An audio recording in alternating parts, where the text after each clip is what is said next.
Now on Who's Views, it's time to join JT, Paul and Third Doctor Ian for the latest headlines.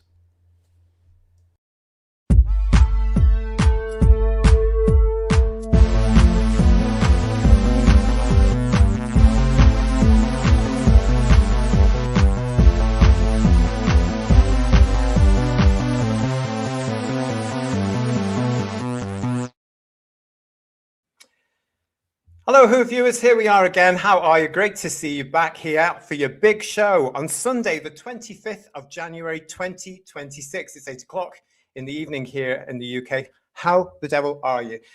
Thanks for joining us. If you've just been joining us from live at 6, hopefully you've just come back now that we're live at 8, because we've got a lot to talk about. Because have you heard? Yes, well, those mysterious Disney ratings are a mystery no more, of course, as you're all aware, because they were leaked earlier this week. That's a topic for discussion in itself, isn't it? Yes. A Doctor Who director has claimed something went wrong with the last series of Doctor Who. Really? Yeah, we've got a list as long as you would like of things that went wrong with the last couple of series of Doctor Who. In fact, it's all catalogued here on our channel. You can go and look at all our shows and all our reviews about it, and we will tell you exactly what went wrong with the last few series of Doctor Who. And as we mentioned last week, the BBC and the YouTube deal has now been signed and is official. We're going to be discussing that. What is the ramification for Doctor Who? Will it have an effect on it in the future? At this point, does anyone really care? But we are going to be discussing it anyway. I'm not alone, obviously. They're all here. Let's bring them on. Third Doctor Ian and Paul. Yes, we've got another big show for them tonight, haven't we? We have indeed. Hello. I have to say the BBC needs to get a new plumber, don't you think? Yeah. New plumber. They certainly do. They certainly do. As usual, I'd like to say a huge thank you to everybody that's been getting in touch with us this week here at Who's Views. Really, really appreciate it. I'm actually trying to get back in touch with you all as quickly as I get them. So hopefully you see me doing something. But I am getting back to you. You can get in touch with us at whosviews1@gmail.com. You know the email by now, whosviews1@gmail.com. So thank you to Mike and Georgina Gorman, to Robert Payne, to Rory Stanage, to Mike Bakerfrost, to Steve Hinley, to Mark Milford, to Stephen Rogerson, to Michael Sheridan. Thank you to The Forbidden Man, to Digby Strawbridge, to Crimpeline Doubloon, the Talons of Wayne Chiang, thank you. To Dalek Shalom, Steve Braddock, to the Legion of James, to Derek Hart, to Domgo, to Jason G, and to Rick Storm. Thank you all so much for getting in touch and with your comments and your emails this week. Not bad at all. Not bad at all, guys. I also need to say a big thank you as well to our friend Jack, Drawing Jack Rabbit, because he sent us earlier this week a lovely picture. Take a look at this. Love it. That's lovely, isn't it? Very nice. Thank you for that, Jack. Thank you so much. That cheered me up the other morning when we got this through. It's a picture of Third Doctor Ian, Paul, and myself with a lovely mug that says blocked by RTD. Can that be on the next lot of T-shirts, GT? That's a lovely likeness of all of us. Well, and Sutek's quite good as well. Yeah. Yeah. For those watching on the podcast, Jack is drawing us with our logo, and we've got Cyberman, a Dalek, the original and proper Sutek, a Sontaran, and a Silurian from Doctor Who and the Silurians in there. It's great. Lovely. Thank you so much, Jack. Yeah, cheers, Jack. I love that. I want to say hello to my friend Jane, who is in the audience with us again tonight. Hiya, Jane. You're right, sweetie. And she's saying to us, that's a great picture. I get all these lovely things Jane sent to us. Isn't it fab? We have a lot of talented people in the chat. Our viewers are very talented people. Yeah. We're very blessed, aren't we, with the people that join us? Yeah, we are. They're all brilliant and very talented, and thankfully all opinionated, because we need it for this show. That is so cool. So Stephen Braddock, another one of our resident artists here, and he's got the Green Goblin on his avatar tonight. Look at that. Nice. Yeah. Funky is with us. He's given that little sort of, what's that? Not a thumbs up, but something else. Is it A-OK? I don't know. I don't know. One of those. You do it when you're scuba diving to say everything's good. I'm okay. Yeah, because you can't talk. Not drowning. A shark comes to get you and you drop your cat. Oh, that's something else. Isn't it? Anyway, we've got that. Great, says John Mason. Yes, it is, isn't it? And Rick Storm is saying nice. Nice. That's a good word, nice. We need more nice in this world, I think. Connor's with us saying hello, guys. Well, hello to you, Connor. Hi, Connor. Steve Project's in the audience. PB is in there as well with Farsight 2. And Matt the Silent, hello to you. And Watto from Jason. Hi, mate. How are you? Good to see you. Woodhouse 122 is with us. You can see why the mouse ditched the show, and yet there are still people claiming it was all nonsense. There is a Woodhouse. I've seen some of this stuff, and I think, hang on, the evidence is there, and you're absolutely 100% not looking at it. Just refuse to look at it. We're going to be looking at it. We want your opinions on this. I am so excited to hear what they are, including Third Doctor Ian's and Paul's opinion on those Disney ratings, because they tried to hide them, and now we know why. Well done, Jack, says Dr. Martin. Jack, I hope he is there. Look, there he is. So glad you guys like it. Love it, Jack. Thank you so much. Spot on. Yeah, Graham is saying that Super Jack's so cool. I hope you like all the compliments you're getting in the chat, my friend. Great. Yes, Matt Enspiel saying great pick there as well. And John Keeley, thank you for your super chat. Good evening, gentlemen. I hope all are well. I heard a rumor this week, and I hope for the love of everything that it's good and holy is wrong, but a Blake 7 reboot. Why? Feck no. That reminds me of Father Ted. Remember him in the corner. Drink. Yes. Yeah, well, my friend Jane is actually taking that as a role model, and she's going to be turning into that in the next few years. I can tell you. Oh, I'm in trouble. But yeah, listen, John, where were you live at 6 this very night? Because live at 6 tonight, don't go and watch it now, but you can watch it back. Live at 6 tonight, I did a show with Andy from our Blake 7 review panel talking about that very allegation. I'm going to use the word allegation because, yes. Or threat. Yeah. But as I said, guys, in the Live at 6 show with Andy, I've heard it before, and I won't actually believe anything like that till I've sat down and watched the episode and criticized it, because it's not going to be the same, you know, in my eyes. So, John, that's Live at 6. That was on before us this evening. You can go back and watch that at some point. Have a look at that. It's something that I think we'll all be returning to as this thing develops, if it does develop, because of course our Blake 7 review shows are back up and running. The next one being plug tomorrow, live on the channel at 8 o'clock, Monday the 26th of January, that is. And we're looking at the season 1 episodes, Bounty and Deliverance, which is 11 and 12. So you've got enough time now to go and watch them and join us tomorrow night. There you go. I'd do anything for a plug, won't I? Is this Blake 7 potential reboot going to replace Doctor Who, do we think? Well, that's a very good question. It depends how they do it, isn't it? Yeah. As I said in the show, Paul, at Live at 6, my worry is it's going to go down the Doctor Who route, the Star Trek route, the Star Wars route, and alienate the fan base, you know. And lose the novelty quality it had in its own uniqueness. Yeah. Exactly. Yeah, exactly. So it's not something I'm particularly in favour. Do the nation state have any control over it? Oh, they would have to have a big say in it, yes. Because they'd I would hope they'd look at what they've done to Doctor Who and say absolutely not. Because it would be an absolute crime, wouldn't it, in the current environment? They do it to, like you've said, they do it to every franchise. And as we've seen with Starfleet Academy, they've killed it stone dead now. I struggle to see how Star Trek can come back from that. I can't see how Doctor Who can come back from. I was going to say it's in the same boat as Doctor. Yeah, and they're going to do it to the same as Blake 7, which is really, really, really fondly loved. And well, obviously, it's a subject we're going to be coming back to on and off here on the channel with our appreciation and our reviews of Blake 7. So please stay with us. Make sure you're subscribed to the channel. If you've already subscribed to the channel, please make sure you are still subscribed to the channel. Lovely picture of the team. Jack said Digby Strawbridge there. Thank you for that, Digby. And then responding to that was Matt Enspiel saying it was a great chit chat with the Digby Strawbridge this week. It was, wasn't it? Digby's chit chat dropped on the channel on Friday, so you can go and have a look at that now. And it's I love chit chat, guys. It's such a good show. I really like it. I just get to hear what other people think. What our fan base thinks about things. It's really nice seeing how people got into Doctor Who. I enjoyed my one when I did it. It was great fun to find out what brings us all together and how we got into it originally, whether it be from family or just being a sci-fi fan, whatever. It's lovely. It's nice. Yeah. And the next one was it was good. Good. I enjoyed it. I'm enjoying them all, but I'm biased. But listen, if you want to come on and do a chit chat with me, you can. Just give me an email, whosviews1@gmail.com, and we'll sort something out for you.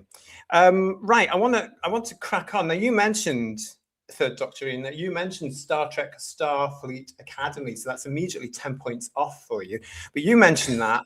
I just want to, right at the top of the show, get this off my chest, because I want to send a personal message to this lady on the left of this picture from social media. Now, this apparently is alleged comedian and actress Gina Yasiro, I think her name is. I think I'm saying that right. Gina Yasiro. Now, apparently she's in Starfleet Academy playing the big blue fat thing, the Jem'Hadar. Oh, right. Okay. Okay. So does everybody know who I mean? I don't know if I've said her name correctly. Gina Yasiri. Apparently she's a comedian. She's from Britain. She's from London.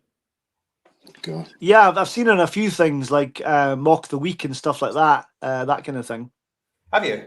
Yeah. Well, I've never heard of her, I have to say. I've never heard of her neither. at all. But here she is, and I just want to send a big message to her because apparently she was on social media this week and she was attacking people for being homophobic and racist for those people that didn't like the Starfleet Academy show, which is just typical, isn't it? I've not seen it, but by all accounts, by reviews and people I know have seen it, it sounds terrible. So I'm not surprised. Yeah, but again, it's the thing. Go on, Ian. I've not watched it, but I've seen enough reviews. Nerdrotics, I think, is legendary, and I think what they've done is they've taken core elements of Star Trek, like the Klingons, which I think the Klingons probably sit between the Sontarans and the Daleks for their love of war and absolute take no prisoners, death before dishonor, and just die in battle, and all that. And they're now art loving and gay, apparently, and into dresses and stuff, I think, and all the bridge crew that have any kind of like authority are all female, obviously natural, lots of different colours. You've got the captain, I think it's played by Holly Hunter, isn't it? She sits and reclines in her captain's chair. There's no authority shown for the position of a captain. You would not see that. And I've heard comments about her holding meetings in her pajamas, and it's like, oh dear God. And there was one white male who was seen to be incompetent, and a God knows what female was seen to be far superior. And he was, it's the usual, take the white male and make him look pathetic and everything else. So, I've got no desire to actually watch it at all. Yeah, it's not about the show that I'm really going to be talking about. It's about her personal tweet or post that she made. Because according to this, Gina Yashia, star of Starfleet Academy, went online this week to taunt critics of the show, whom she labelled racist and homophobic. The quote that's taken from it: "We are woke as hell over here," she said in a video posted on her Instagram. "We're so woke, we're incredibly woke, woker than woke, wokey woke woke, a cacophony of woke." Listen, I just want to say to her, a big message to her, as a same-sex attracted man who is not part of the TQ cult: get a grip. How dare you call people homophobic or even racist simply because they don't like the crap you've been in? That is scraping the bottom of the barrel. You prove that they're homophobic or racist, you assumptive cow. How dare you? Because we are seeing the rise of homophobia around the world now, and it's because of people like you pushing agendas that have nothing to do with the LGBT movement onto the public, onto society, telling them a load of nonsense, making the children believe in a load of crap. This is the reason why they won't watch your shows. This is the reason why the hard work you you put into these shows isn't appreciated. But how dare you come along and play the homophobia card to people that are just criticizing a science fiction fantasy show? Get a bloody grip. How dare you, madam? Grow up. Right, I've got that off my chest. We'll move on now. I just thought, how nasty can you get? It's typical of these people. That's all we've had over the last, 8 or 9 years now. If you don't like this, you're an ist, a phobe. Ever since whenever Whittaker was announced, you're an ot, you're a chauvinist, you're this, you're that. It's scraping the bottom of the barrel from these far lefties who are completely and utterly lunatic, and in my opinion, should be in a bloody padded cell. How dare they scrape the bottom of the barrel like that? It's insulting to those of us who know what homophobia actually is. To a extent, no, I just don't agree with it at all. But you're right. It's desperate if they're getting criticised for it being bad, and they just throw these platitudes back at you. Because if you get a criticism in a review, if people don't like it, they don't like it. You don't attack them back. You just take it on the chin. Yeah. It's like they have the mindset where they think whatever they will do, people will be falling at their feet and saying it's wonderful, and they can't process.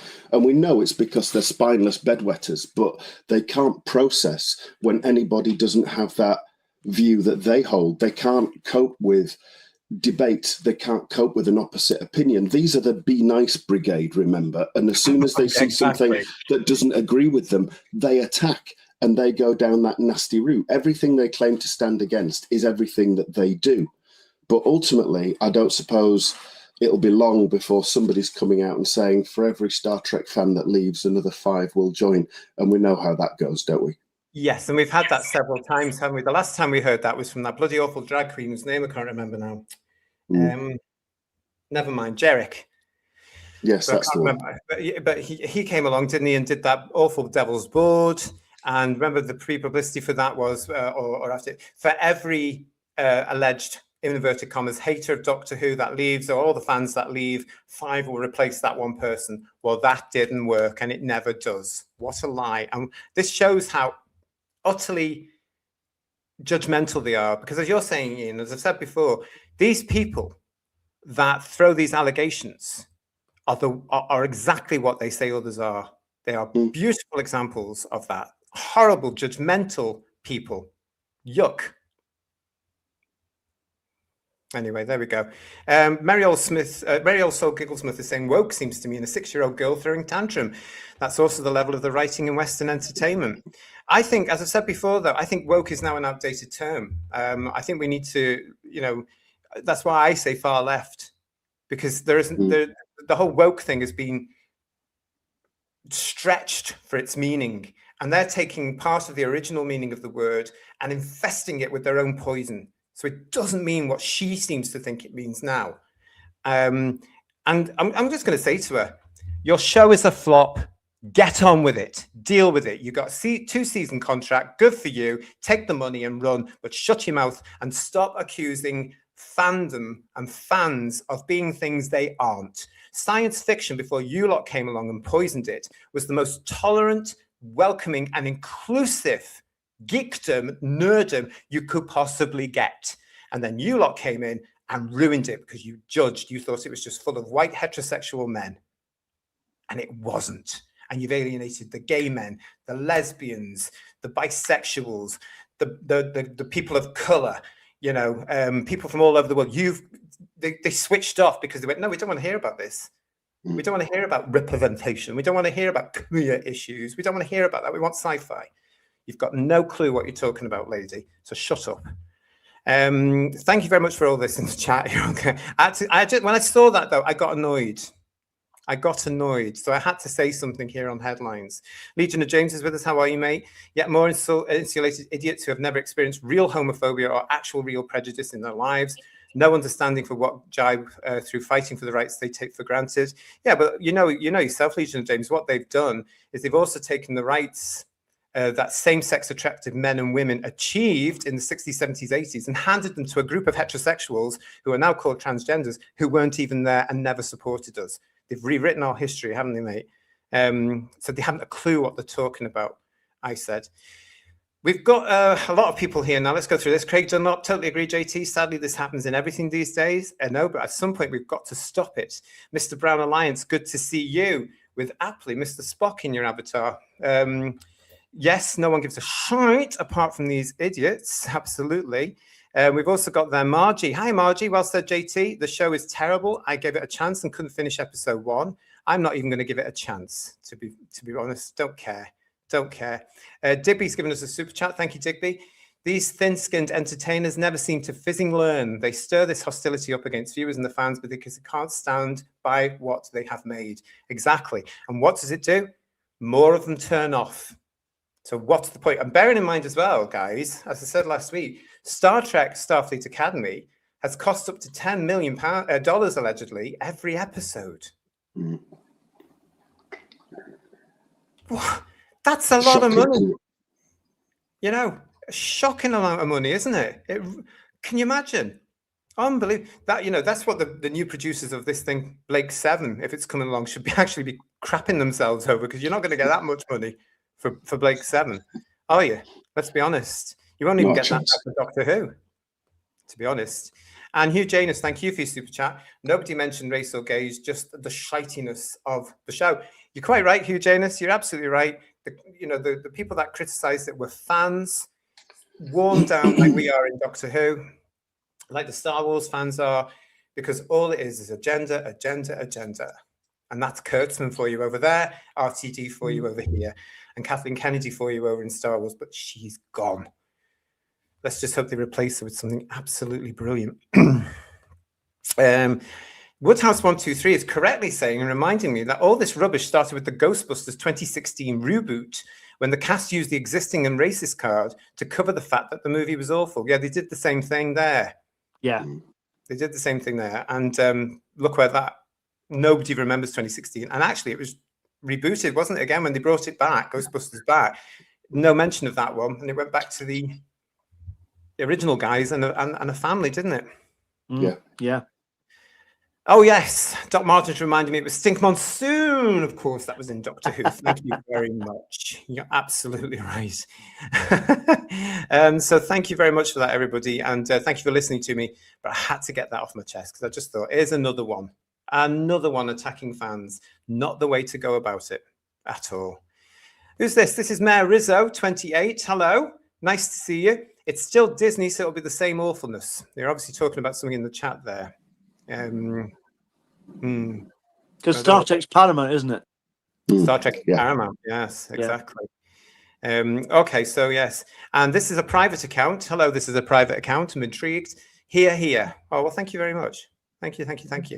Let's move on then. So I've got that off my chest now. And while we're still on the subject of Star Trek, though, I wanted to share this I found on social media for you this week.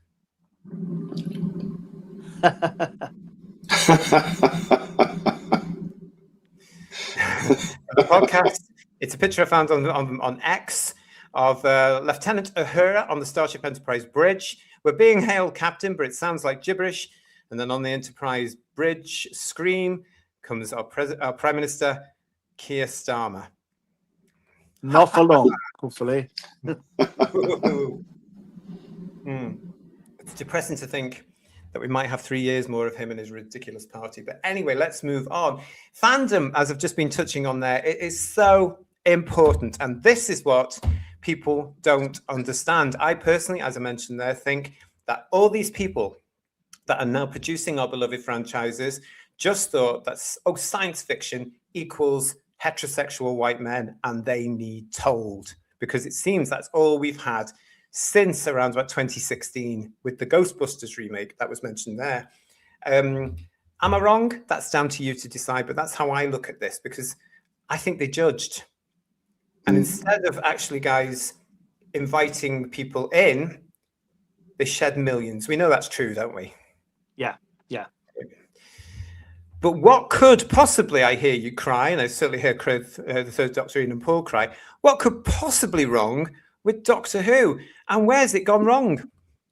How long have you got?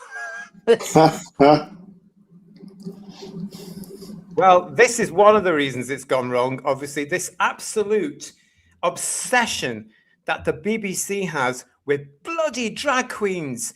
The way they treat it is that drag queens have been around for the last 10 years. Drag queens have been around for God knows how many decades in the United Kingdom. God knows how many of them.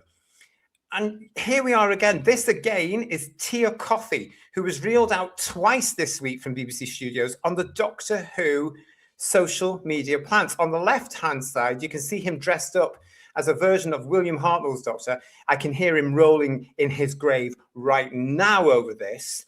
And that was to publicise the fact they've got a guest coming on to their next version of that crappy podcast they do called The Hooniverse, which is where the second picture came in, because that was a video they did to publicise the fact that Alex Kingston turned up on their podcast, The Hooniverse Show. I don't know if you guys saw this. I did see the thing they did about the EastEnders thing they did together for the trailer. That was bloody awful. It really was. Yeah. Well, that's where that picture of Tia comes from on the right-hand side there, because she's supposed to be one of the characters from EastEnders. I don't know about Tia Coffey. I prefer it if she'd fuck Coffey, to be quite honest. I just cannot stand that person at all. I don't get, well, I don't suppose we're supposed to get the BBC, are we? It's just... They have this obsession, as you've mentioned quite rightly. They do, but it shows how they don't understand the program or its audience. The fact that even now they killed it with tripe like this, and they're now trying to reanimate its corpse by keeping interest going and running it with crystal meth and this. I don't know what it is, and it's just making a joke of the entire thing. And people like Alex Kingston that join in and play a part of it are just... they're not doing their career any favours, are they? They're pandering to it because they think it'll give them brownie points with the cult, really, I think. Well, again, they're missing the point, because the people they went to haven't come to the show.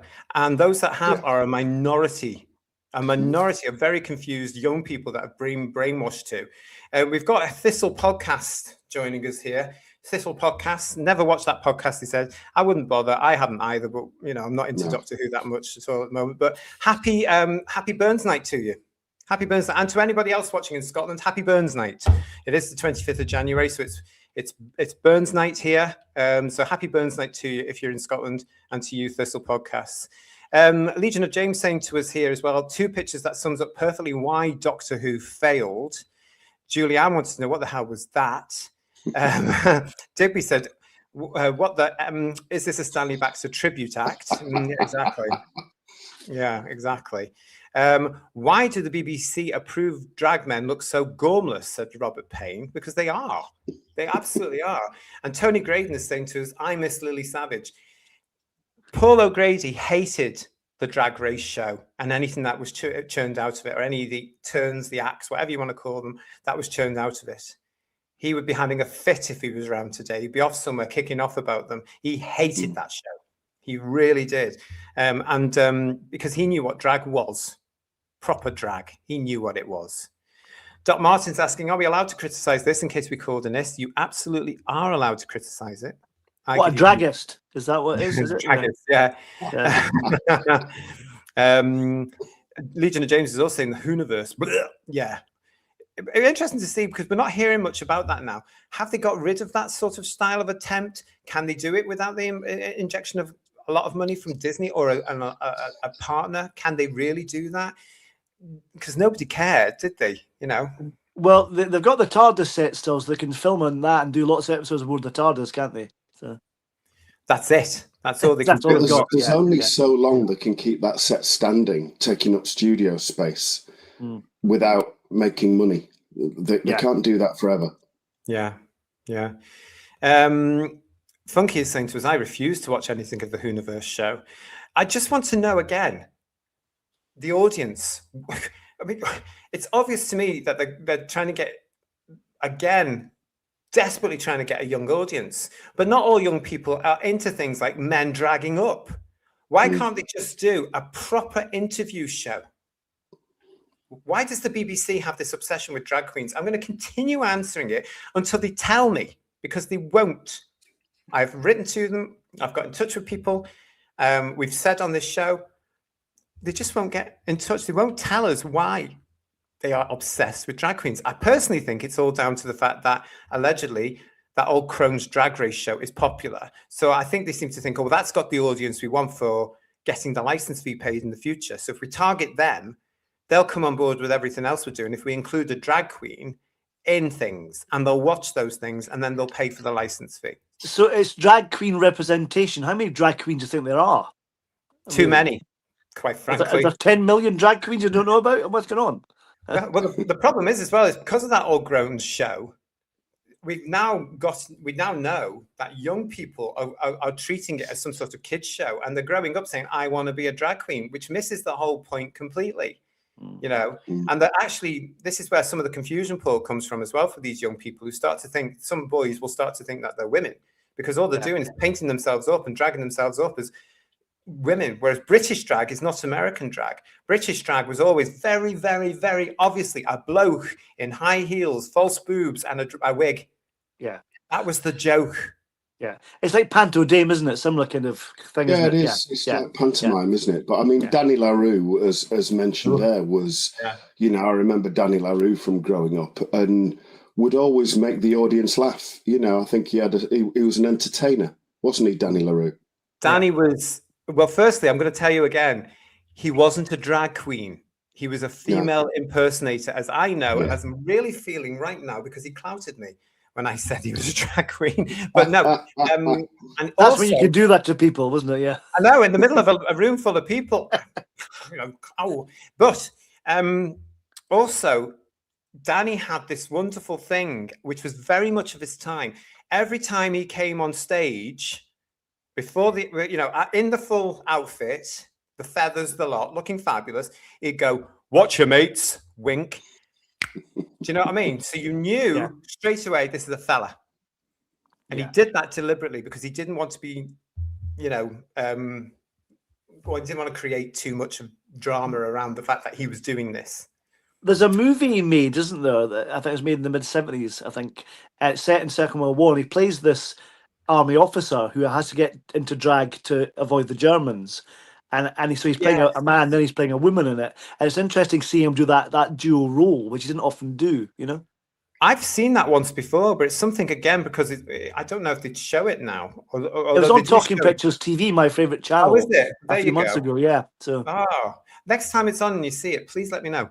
I will do. Yeah, I'd like to see. I've seen it once before, many years ago. Yeah, we've got that from Kirsty, who's saying Ian has such a stunning way of words. I love him. She'll make me blush. She will make me blush. He's got a Viz Pithanosaurus in his library, haven't you? Yeah. Yes.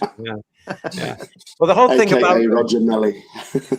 As Ian was saying, the whole thing about this, reviews, if you've not seen it, and I wouldn't recommend it, is simply the fact that this podcast that the BBC do, which is allegedly the official podcast, although we do it much better and much more honestly because we're adults. But what they're doing here is they had Alex Kingston on to talk about mainly River Song, and the fact that, of course, she's bound to say she'd come back. I've had a bit of an experience again by going on to the chat on the Facebook page and saying, answering the question that they asked, would you like to see her back? And I said, well, no, because just like the series, her story is done, move on. Yeah.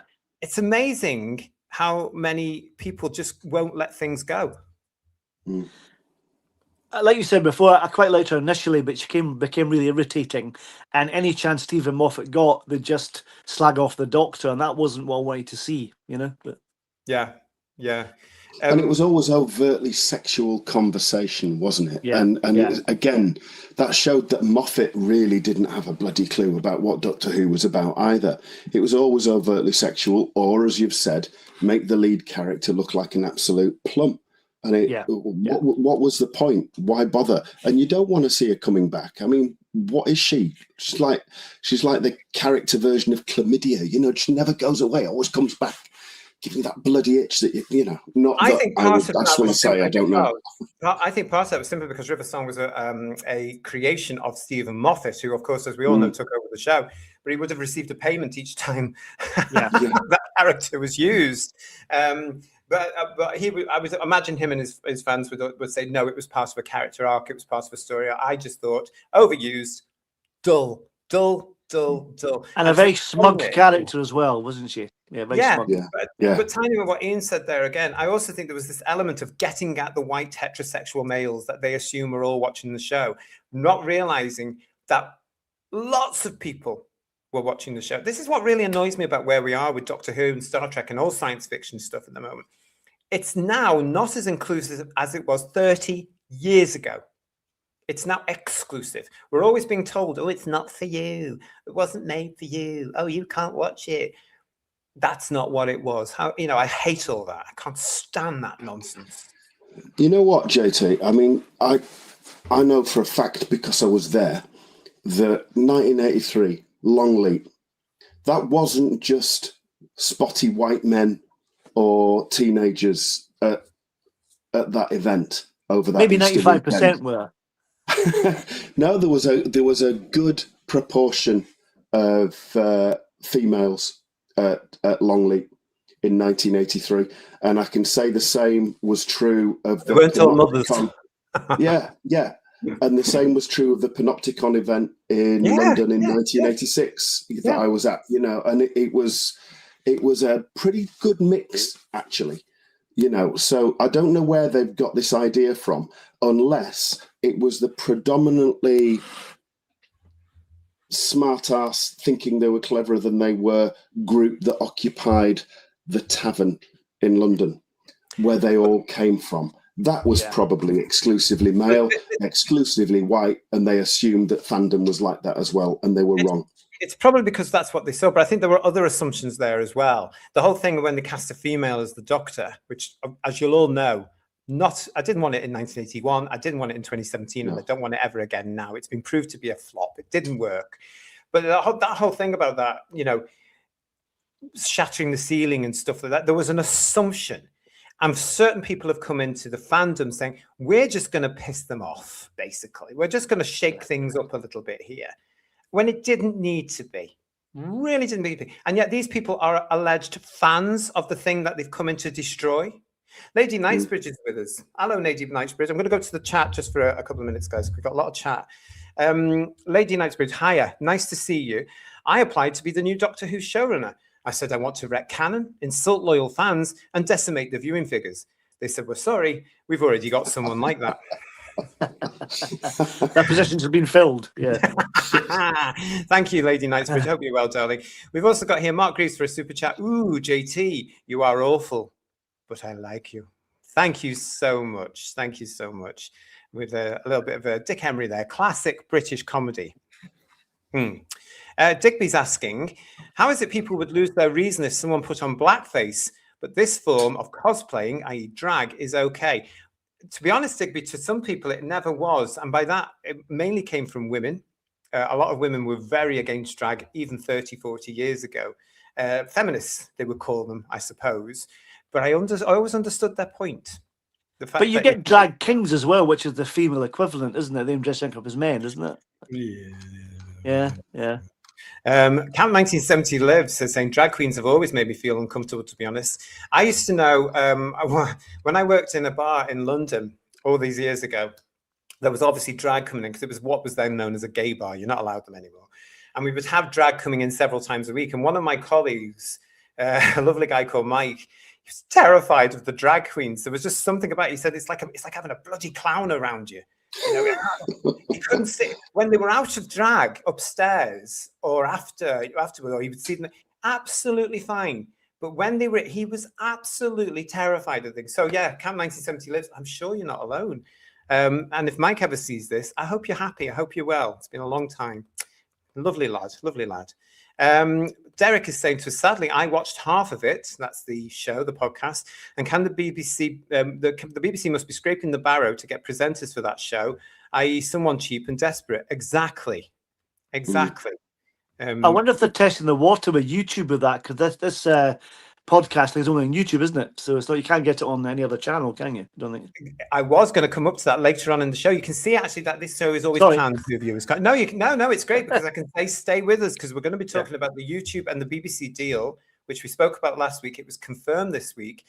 And yes, Paul, I think that drag element is going to play a part of the BBC going on to YouTube. I want to say hello to A Opal 96. Alan Partridge should look into this drag thing. That'd be a good documentary, wouldn't it? Margie is saying to us, dressing in drag was just entertainment. It was nothing more. And as Problem Being and Legion of James and myself have said continually, it should be back in the gay bars and clubs or TQ cult, whatever they are now, and stay there. Well, Really? It's about time we had a drag doctor, let's be honest, isn't it? Oh, behave yourself, you. That's coming next. Now, a tea of coffee will be playing the doctor, no doubt. That would really kill the show once and for all, wouldn't it? Already, yeah, it's not dead already, yeah. So yeah. Here we go. We've got Sadeko saying to us, I got tired of River Song back in 2011. I got tired of it when I knew she was coming back. I've always said if they kept her in the library, kept that mysteriousness going, to this day, we'd be having shows all over the place of who was River Song. But because he had to explain it, my God, it really destroyed the character. We've got Doc Martin saying, I hate that they have shoehorned River Song into every iteration of the Doctor. Yeah, I believe, guys, that Bog Fanish do things with Alex. Yeah, they have, unfortunately, yeah. Yeah, it's crap. Yeah. There's a surprise. Yeah, it is, isn't it? Ever. Different. Oh, excuse me. Right. Terrified Monk is saying, I saw one of your comments, JT, and I liked it. Oh, I'm so pleased. Thank you so much. I stir it a little bit with them because I know they're all going to get a little bit upset, but I give my opinion and I don't care. I just don't care, everybody. Funky is saying to it, doesn't that Hooniverse show also have that annoying woman that the BBC constantly tries to make the face of fandom in it? Crystal Meth. Yes, she's on there as well. As part of the lady who fast forwards things, because it's too slow. Remember that from the I can't watch the original Doctor Who. It's too slow. Get it? Yeah. But anyway, yes, so she's there. She's one of the approved fandoms, isn't she? There's the other one, the blonde one that I can't be bothered with as well. Oof, can't be bothered with there. Tell you. Thistle Podcast is saying to us, think she's done. She's got lots of Bog Fanish, I would imagine, ahead of her anyway. So money's still coming in. Don't give RTD ideas, please. Yeah, because he does what? He does. He knows. What else? Legion of James saying River Song is clear-cut case of less is more and more is far too much. She got quite tedious and convoluted. Yeah. But there she was. She was on their show with those two alleged presenters. Saying that she would come back. But looking at the chat, guys, not many people would welcome her. Yeah. Sorry, Alex, you're a cracking actor. I really like you. But I think your parts should be done in Doctor Who. Now stick to the audios, love. We're not, all of us have to watch it. Yeah. Well, Mandip Gill keeps saying she wants to come back and she's not welcome to come back either. So there we are. What the hell? Goodness me. Yeah. You'll be lucky. You've got 1 hour episode left of all this. Cram everybody in while you can. That's what I say. And I'll make it like Blackadder and they all get poisoned and the doctor runs and says, don't drink the wine. Damn, too late. That's what you want. That was a brilliant one, wasn't it? Yeah. Absolutely fantastic. And then they can just start afresh, just with a new doctor. And that's how he comes in and catches. They all get wiped out. Yeah, they'll be straight to YouTube. Yeah. More coming up. The Newport TARDIS. Hello to you, the Newport TARDIS. You are famous. It's nice to see you again. I have this strange memory of Doctor Who once being a suitable for all the family drama series. Does anyone else remember that, or is it just me? Yeah. And we miss them, don't we? We absolutely miss them. We miss them. I'd like to say hello to Adamoth. Nice to see you, Adamoth. I've not seen you before, so welcome to Who's Views. I would rather have River Song than Jodie Windowlick. Oh, you are naughty, Adam. We should laugh. Yeah. We shouldn't laugh, but we will. Yes. Goodness me. You're very welcome. I hope you've subscribed, Adamoth. What else we got? Account 9070 again saying to me, I'm not looked into the details of the Big 7 reboot yet. Please tell me the BBC is not involved. The BBC is not involved yet. But you can go and watch more of that after this show on our Live at 6 show from earlier on today. The brand is tarnished, said Terrified Monk. Tarnished? Goodness me, that is being polite, isn't it? I think that's being polite. Do you know the other thing about River Song that I'm going to mention this now, because I don't know if I have, because we haven't reviewed any of her stories yet. But it was very obvious to me while I'm watching this thing that River Song and the whole story arc that Moffat was brought in there was actually a version of The Time Traveler's Wife, that book where they can't spell traveler correctly, because it's only got the one L. I'm British, we have two. Yes. But anyway, and it was just that. And Moffat transferred that, put it into Doctor Who, thinking it would work for Doctor Who, therefore turning it into an intergalactic soap opera more than what it had been a couple of years beforehand with Russell. And it turned it. And then after Doctor Who, he goes off to do an American version of The Time Traveler's Wife, and it doesn't get past its first series. Yeah. I mean, was Alex Kingston in that as well, was she? Yes, she was. Yeah. I think they just used it. Discovery of Witches at the time. Ah, right. Okay. But she was very good at it. They just used it, didn't they, Doctor Who, to get ideas off the ground that they knew wouldn't get accepted or be successful anywhere else. Yeah. They just used it to indulge their little fantasies and ideas that really weren't suited for Doctor Who, but they did it anyway. I think. I agree. But go back now, Who viewers,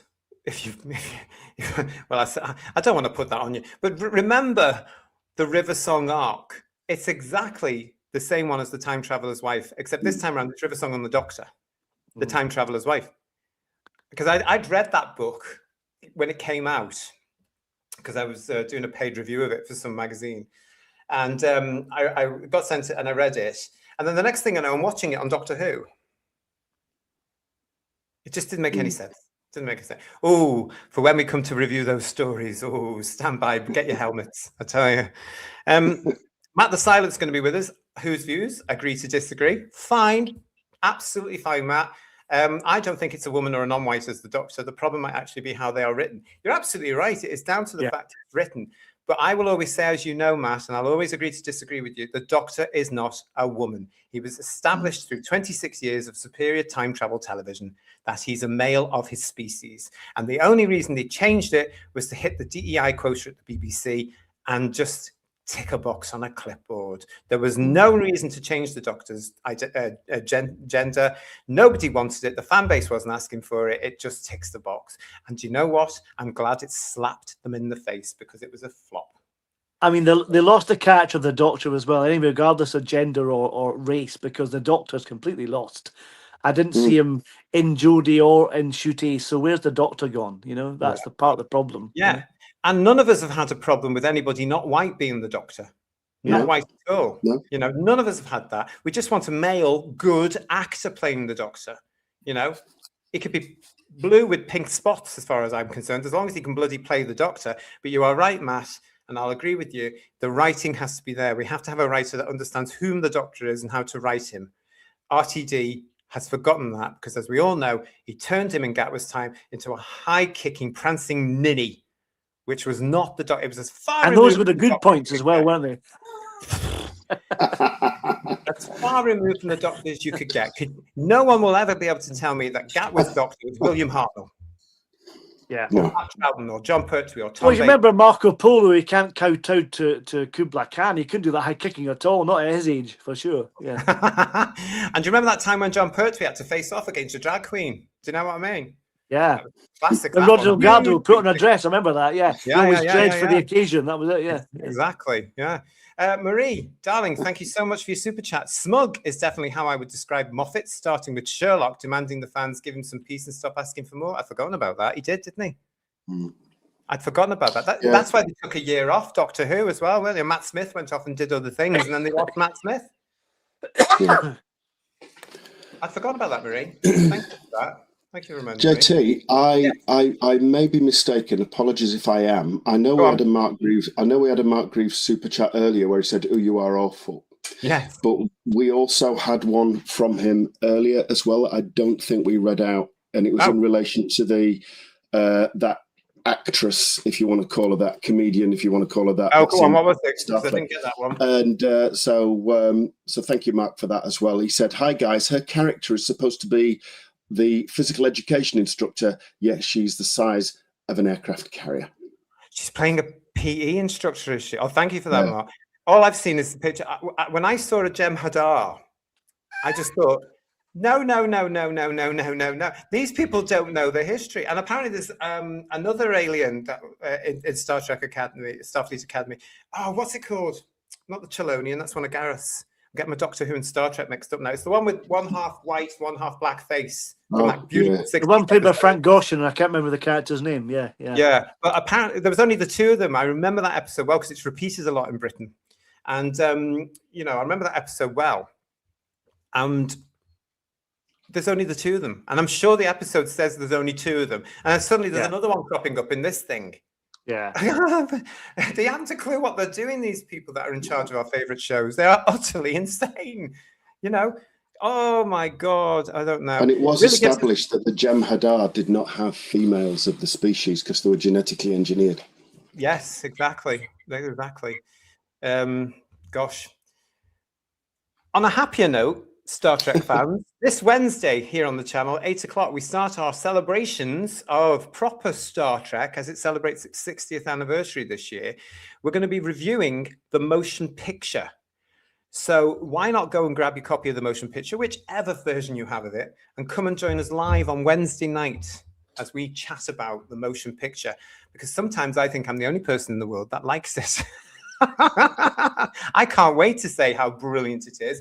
I caught the slow motion picture myself, but that's just me. So. We've got it's going to be a fun show. Ooh, yes. We've got Graham saying to us, this really gives us cause for optimism for this forthcoming Christmas story, doesn't it? But yeah, we're all really thrilled and excited about it. Problem being is also reminding me that Lily Savage played the Doctor badly, I have to say. I'll explain this. Paul O'Grady, who played a drag queen who was on television before any of the non-entities that are around now screaming about drag were even born, had his own BBC serial. And then he said something else. He had his own comedy. Yeah, it wasn't that good, was it? Let's be honest. It was terrible. And I loved Paul. And he was always nice when I would bump into him. And he would always pretend he remembered me. Do you know what I mean? Oh, darling, how are you? And all this. He was lovely. And I saw him on and off for God knows how many years. He played Lily Savage, who played a version of the Doctor with Sonia as his companion, if I seem to remember correctly. It was awful. It was absolutely terrible. They never worked, do they? Victoria Wood, a giant of our comedy writing, her Doctor Who skit didn't work. French and Saunders didn't work. Lenny Henry's, which we all know, came true, but it still didn't work. Almost the same costume as well. Yeah. Almost the same costume. Yeah. Wasn't there a drag queen Doctor in the Green Deaths as DC Games? Steady there. Steady. Yeah. It was a and in the Highlanders as well. Second and Doctor in the Highlanders, with Pat Bratton, that's as near as we got, wasn't it? DC Games, that is brilliant. Welcome to Who's Views. Well, anyway, everybody, that's where we're up to. Oh, we've got this from Lex. Lex, how are you? Nice to see you. Hope you've had a great day. I've seen all three versions of the Star Trek motion pictures just as well because you're joining us on Wednesday to review them all. I've only seen the really edited down short one that comes in at 5 hours, so I don't know about the others. Oh, it's going to be a good show. Honestly, it's going to be a good show because I love it. I love the motion picture. Heretic, it's nice to see you. I think it was a leak from Gallifrey Base saying the next Doctor is known and is a black male again. While I don't care about race, I think the BBC know it can't be a female again, but they can't let it be white. There is that element. I can understand where people are coming through, that they don't like white people taking the lead now because they do have this DEI charter. They have this whole thing. We have seen this with the BBC where young people are targeted to join the BBC, whether it be for writers or production courses, unless they're white. And I've always said that positive discrimination is still discrimination. It should be made illegal. It should be the best. But let's hope he's a good actor, whether he's black or not, because he has to be a good actor. He really has. To be quite honest, though, Paul, I don't believe anything on Gallifrey Base, and I haven't done for years. And as far as I know, from what I've heard from people that I know are in the industry, there has been no casting call. Yeah. And for the Doctor as well, that could leak, as it did back in, well, not recently, I suppose, but it could leak if they're looking for a Doctor. I knew they were looking for the Doctor around about 2003, for example, but then we all did, I suppose. Yeah. But Time will tell. I wouldn't care if it's another black fella as long as he can bloody act. Yeah, yeah. He's got to act. He's got to capture that essence that we know what the Doctor is. Go and do your homework. Go and look at the original Thor. That's where I think we need to get back. That magic of the original Thor. Never mind all the rest. There's too many. But those 4, go and see what the Doctor is and then build a character on that. It's got to be a character actor, Paul. They have to be, yeah. And they have to be able to capture the audience in the same way Tom did, you know, for instance, because someone who's got real charisma, real presence, and has to be on, sadly, if it's bad, this is a double-edged sword, they have to be on TV long enough to make an impact, because 8 episodes is not enough. Probably enough for what we saw because it was crap, but not enough if you want to make an impact. You know what I mean? Because the last time Doctor made an impact really was when Tom was doing it 26 episodes a week for 6 months. Even when Davison did it, he was only doing it 26 episodes, but 2 times a week. So it's gone very quickly. It needs to be enough time to establish themselves, make an impact on the public. And none of the new ones have really done that, really, in the same way as the old ones have done. You know what I mean? The problem we've got with that, and we're going to come up with this often from now on, is it's very expensive. I mentioned it with the Live at 6 with Blake 7. Science fiction, television in itself is massively expensive now to produce. Science fiction more so, because you've got effects, you've got sets, you've got spaceship, all these lovely things that we love. It's massively expensive to produce science fiction. And Doctor Who is supposed to be science fiction. And I think that's the excuse, not that they'd ever tell you, why they've tried to take it away from that. So we can do something cheap with a drag queen. You know what I mean?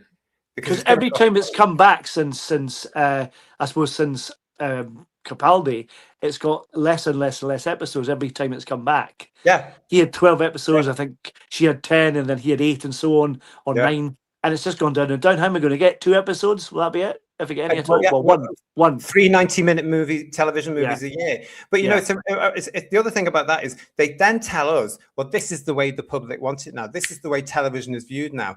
No, it's not.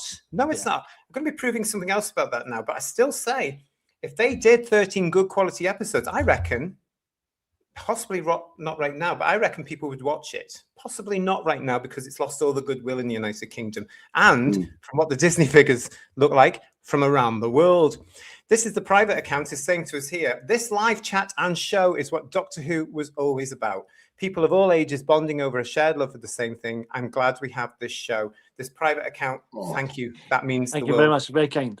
That's lovely. So much. Yeah, that is lovely. I really appreciate that. We're so lucky because we've got all you guys supporting us and subscribing to us and joining us and being part of our live shows. I've said it before to the guys. If it wasn't for you guys in the live chat, this would be a very shorter show. So thank you, private account. Really appreciate it.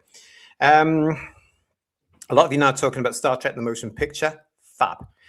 Problem being is actually saying Star Trek: The Motion Picture is my favorite. It's the most Star Trek out of all the movies. Yeah. So Yabu to you, Paul. Thanks. Okay.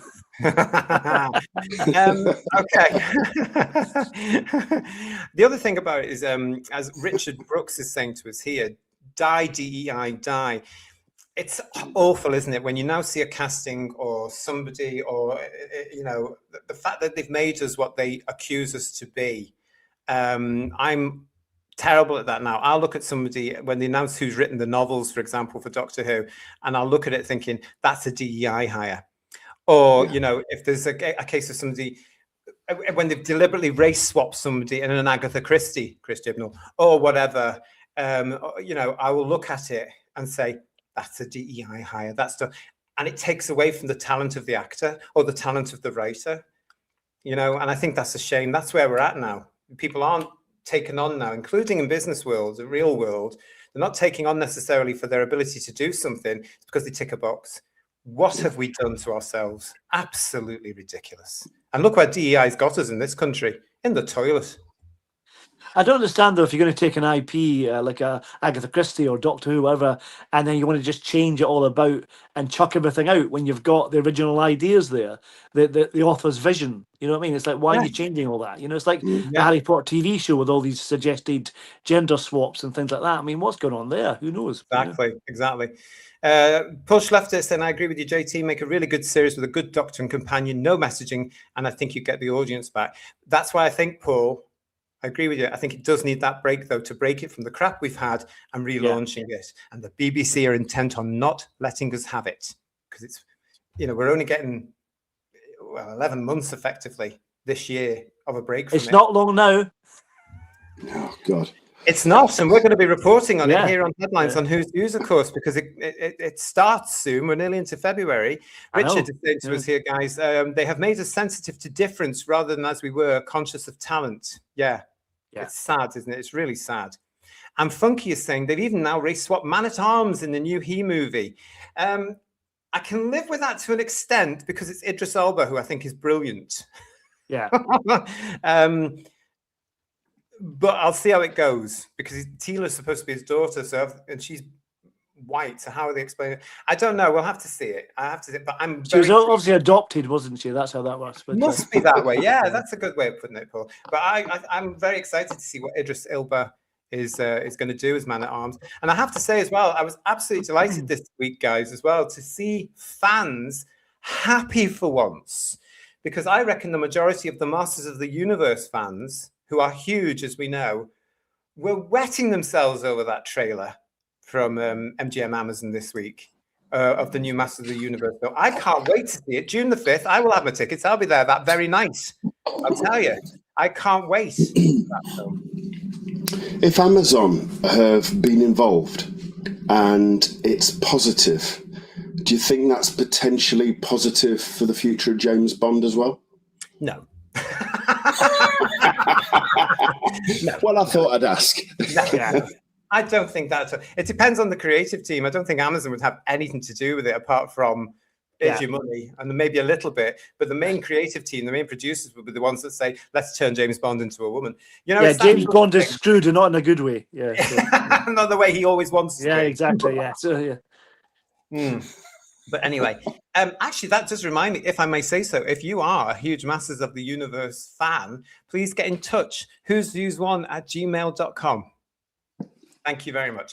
Lex, thank you for your super chat on this one. I might be wrong. They were going to make in 1990s a Doctor Who cartoon action series in 1990s from Canada. The artwork is online and it was closed. You're not wrong. They were trying to get a Doctor Who cartoon off the ground in the 90s. It didn't work out. They also tried to do one around about the time, I'd say 2010, 2011, and Stephen Moffat stopped it. And that was going to be about the companions of Doctor Who. And I know that to be true for a fact. Oh. Yes, I know. Oh, the things I could say. I know some things. You tease. I know. He does, doesn't he? He does, it's terrible. Yeah. I like to tease you.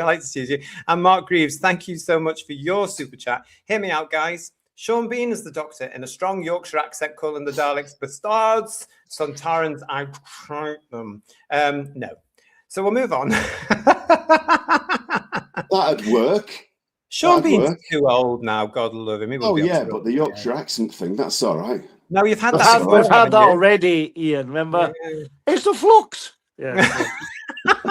No, that was Sheffield. That's South Yorkshire. Oh, right, okay. I mean, you're splitting hairs now, and I can feel it more like you Dalek bastards. A bit more. We're back to the whole Danny Dyer thing as well with the South East London casting, aren't we? Which we talked about last year. Well, listen, it is nice to see some fans happy, and fingers crossed the Masters of the Universe fans are not going to be let down on June the 5th. I will be down June the 5th with my ticket, with my popcorn, ready to watch that film. I'm very excited about it. But fandoms normally right now, of course, are divided. And the thing that does divide us, one of the many things that divides us, are ratings. Oh, my goodness me. Yes. And I just want to point out before we go to those Disney ratings, the British ratings again, because I now have an update from our very own Bedouia. Thank you so much, Bedouia, yet again for an update. Now, this is going to illustrate a lot of the stuff I've been saying for years and get shot down with. Not on this channel, but, on social medias. Oh, no, you can't say that. Oh, moving figures have changed. Oh, the way that people, they haven't. Oh, shut up, because I've now got the proof to prove you all wrong. I am, of course, talking about the massive success of The Traitors. Here, you can see The Traitors on the top line. The finale, episode 12, got an overnight of 9.40 million viewers. 9.40. Look at this. Now, as we said last time we looked at this, Isn't it unusual to see a program gaining viewers every single week, viewers? Yeah, it normally goes down, doesn't it? It really does, and it's very Yeah. spooky. It's a little bit spooky, isn't it, darlings, to see it going the right way. Whereas you can see at the bottom of the graph that Bedweer has updated for us here, the war between the land and the sea is in the blue line. That beat the entire 2 series of Ncuti Gatwa's Doctor Who for the first 5 episodes, because there were only 5 episodes of the fish thing. It finished with an overnight of 1.79, whereas the equivalent for Doctor Who was episode 5 of series 2 with 1.59. So not that far behind.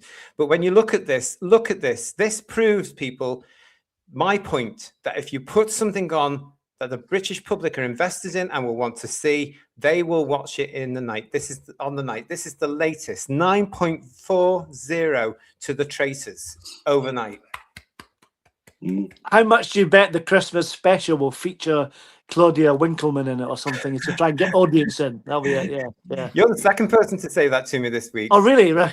My sister said that to me yesterday. She said, "Oh, Claudia Winkleman will be in the next Doctor Who," and I thought, probably to try and get the Traitors fans in. They're not going to come to Doctor Who because that's the grown-ups as well, isn't it? Watching it, it's turned, as Bedweer has said, because it's turned the Traitors into a sort of family viewing thing as well, because youngsters are watching it, teenagers. The audience, the BBC is desperate to get so they can say, "Ooh, we can get the license fee out of them." It's based on a drama game called Werewolf, I think, and that's where it comes from. And kids play that quite a lot in drama workshops and stuff. That's where it comes from, I think. Oh, look at him! People having watch-alongs, wasn't there? There was people having watch-alongs for the final episode and things like that. And do you remember when people used to do that for Doctor Who when it was relevant? Yeah. You know, and they haven't done it for well over a decade now. Yeah, eons. Thank you, Chorus Sci-Fi Fantasy. Nice to see you. Thank you for your super chat. Hey, JT, I am a massive He-Man fan. I absolutely adore the 87 film and the original cartoons. We'll just park the 87 film if you don't mind. The movie is going to be amazing.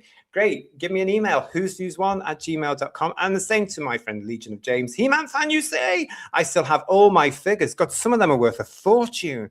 The DVD box sets of the shows, etc. I was obsessed. I still am. Apart from Wee Man, the trailer looked really, really great. I remain optimistic. I'll explain this. The Legion of James thinks that He-Man himself looks not as muscular as he shall be. I don't mind him because he's running around in a leather skirt. I absolutely don't mind it at all. He's not like Dolph, though, is he? He's not as muscular as Dolph. He's not as muscular as Dolph. No, he's not as muscular as Dolph.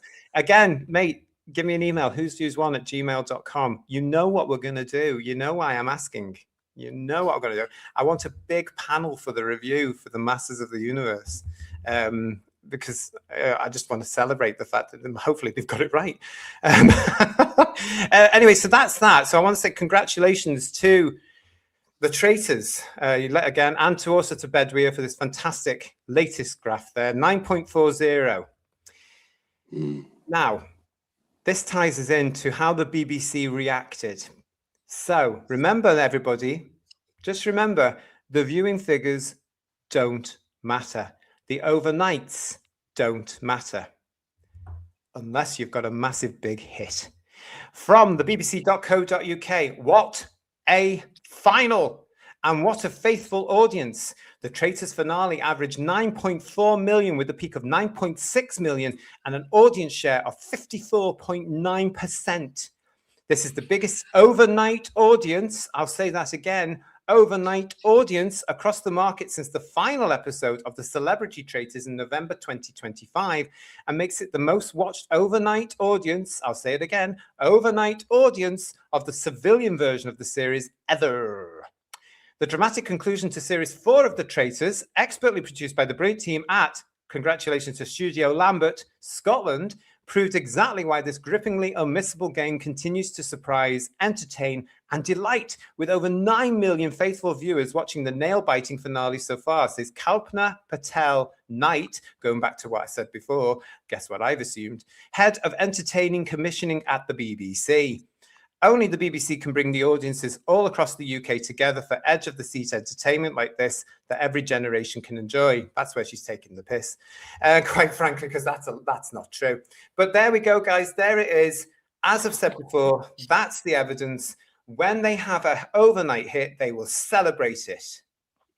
But if it's a flop, like Doctor Who was, like The War Between the Land and the Sea was, they'll just know things have changed. You've got to look at the iPlayer, blah, blah, blah. Bleh. What do you think? Why are the BBC the only ones that can do it? I didn't get that comment. ITV could do that. Channel 4, to be fair, could do that. Well, you know, they've got enough. They're so absolutely. desperate, you know what I mean? But it's hypocrisy, isn't it? Because the amount of times they trotted out that overnights don't matter line, and they clearly do. They're just trying to show that they're not bothered when, in fact, they really, really are. They're watching those overnights like an absolute hawk. I'd be fascinated to see what the +7s are, because I know it's very much a live TV thing, so people don't have it spoiled and everything. But you're always going to have people that either watch it on catch-up or watch it again. So I'd be really interested to see what the 7 days will easily go over 10 million, I'm sure. Oh, totally. Yeah, they're on the way. Even the 28 days will be even more amazing, like it was for Gavin and Stacey and Wallace and Gromit. They made massive. But I do imagine the celebrity. Yeah, the next celebrity one is bound, because it's the BBC. It's bound to be a drag traitors, isn't it? There's bound to be one of them in that. The last Celebrity Traitors was hugely popular, as we've seen there. There is another one planned, and apparently right now it's in the, what I'm hearing, guys, and this is all alleged, but what I'm hearing is it's in the planning stages now, and every bugger wants to be in it. Because it's going to raise their profile so much. Because if this series with the civilians has got 9 million viewers, what would the next celebrity one do, building on the success of the first one? You know, and I believe as well from reliable sources like my sister and my friend Steve, who are addicts of this thing, they've told me they've added extra things into the show to make it even more gripping. And as some of you pointed out in the chat, they now end each episode on a cliffhanger. Yeah. Who used to do that back in the day, I wonder? Can't remember. Anything to do with Verity, John? Well, yes, it's the company that has adapted since the one that she set up. Yeah, it is. So they've just had a massive hit. Isn't that fantastic? Good for them. The problem being is saying the BBC full of my word, I say. Talons of Wayne Chiang saying to us, the ratings don't matter until they do. Yeah. We're going to point out all the time here, Talons. As Ian says, the hypocrisy of these people knows no bounds. And Chorus Life, I fancy, thank you for your super chat. JT, don't fancy a bit of Dolph? I've heard that before somewhere, actually. Oh, yeah, we'll move on. I'll definitely shoot you an email. Thank you very nice. It'd be nice to talk about a healthy franchise for once. Fingers crossed. Fingers crossed. And again, to the Masters of the Universe fans, good luck. Good luck. Stephen O'Neill is with us saying The Traitors UK is produced by Studio Lambert Scotland for the BBC. I see ITV are putting a bid in to buy the production company to transfer it to ITV. Well, that would be the kiss of death. Yeah. The viewing figures would go down. No disrespect to anybody really at ITV. But the same thing happened to Bake Off. It was getting massive figures on the BBC, and then those figures dipped a bit when the production company elected to go to Channel 4. And look what happened to Morecambe Wise. Yeah. Yeah, they'd be very petty. Yeah, that's a good example. They'd be very petty of them, wouldn't it, to take over a company just so they can get the show? It'd be easy to take over the company and then charge the BBC a bit more to take it on. You know, Tor Paul is with us. Tor Paul, nice to see you. Welcome back. The Traitors US season 4 premiered in January 2026 with 638 million minutes viewed in its opening week, marking the best premiere for the Peacock series yet, and a 15% increase over season 3. So again, great example of how it's translated over there, and it shows again that people will watch it if they want to, even in America. Even with Alan Cummings being in it as well. Even with Alan Cummings, that person. Yeah, you're right. But I wanted to put that in as well, just to give you that update, everybody. Because we're now moving, of course, to the big leak of the week. The big leak of the week. Oh, write that down. Leak of the week. Now you'd have to get Brad Weir to do the voiceover for that one. Oh, hang on a minute. Whose views though? Just to seal it. We've got this. Toonami is updating us saying, nah, that buyout isn't happening anymore because ITV is being sold to Comcast. Is this? I haven't heard that. Oh, goodness me. Really? Comcast? Is Comcast something to do with Sky? No? No, I don't think so. No, Comcast was, they tried to do films a while ago, didn't they? I can't remember, but ooh, okay, interesting. Let's keep in touch with that one. Thanks for that, Toonami. And the Lady Knightsbridge saying to us, I heard Keir Starmer had agreed to go on the Celebrity Traitors, but apparently he did a U-turn. He's a traitor anyway. Allegedly. Yes, so yeah, a big bit of politics there. Thanks for that, Lady Knightsbridge. Yes, there we go. Sky, owned by Comcast, is trying to buy ITV, says Heretic. There you go, Paul. Okay. Yeah, actually, that does ring a bell. That somebody was trying to buy over ITV and it was Sky. Because I just thought, how's that? Where's the monopolies division? How is that going to work? Exactly. That's what I was thinking. Yeah.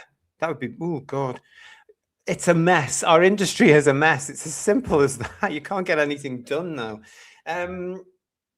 Right. Well, yeah. So where was going? Yes. So this week, of course, as you will all be aware, and as others have allegedly, because I don't know if there are any other channels, but they've all spoken about things. This has been the subject of some fans. I've actually enjoyed, in a perverse sort of way, watching the meltdown of those fans that are so invested in the Ncuti Gatwa era that they can't see straight, literally. They are absolutely insane with this information. So let's go through this, guys. You've both seen these as well. So we'll start with this particular one, which shows, this is from Disney Plus, everybody, as you will be aware. These are the views, as they call it, for the RTD2 era, with the Star Beast getting only 107 views. Episode, I don't know, how is this put about? Because you get 107 it starts with, then it went up to 814 views on that particular one. So are these for particular regions? Do you guys know how this is all working? I don't know, because I thought it was like general worldwide figures, because if they're worldwide, then it's really poor, isn't it? Really poor. Yeah. Well, these are terrible. Go on, Ian, what were you going to say? No, I was just saying, I mean, just for the Star Beast, there's 3 entries for week 48. And 1 entry for week 49, but it says 4 week total, doesn't it? It looks like they measure it over so many a period of time. I mean, the next one for the giggle is over 4 weeks, isn't it? Week 50, 51, 52, and then week 1, so the January of the following year. So is that? So this is the 28 days, then, isn't it? It must be the equivalent of what they do. This must be the 28-day ratings. But considering that this is worldwide, these are very low. These are lower than even I was expecting. Look at week 52 of Church on Ruby Road, 508,822 views, so 500,000 views. Not exactly stunning.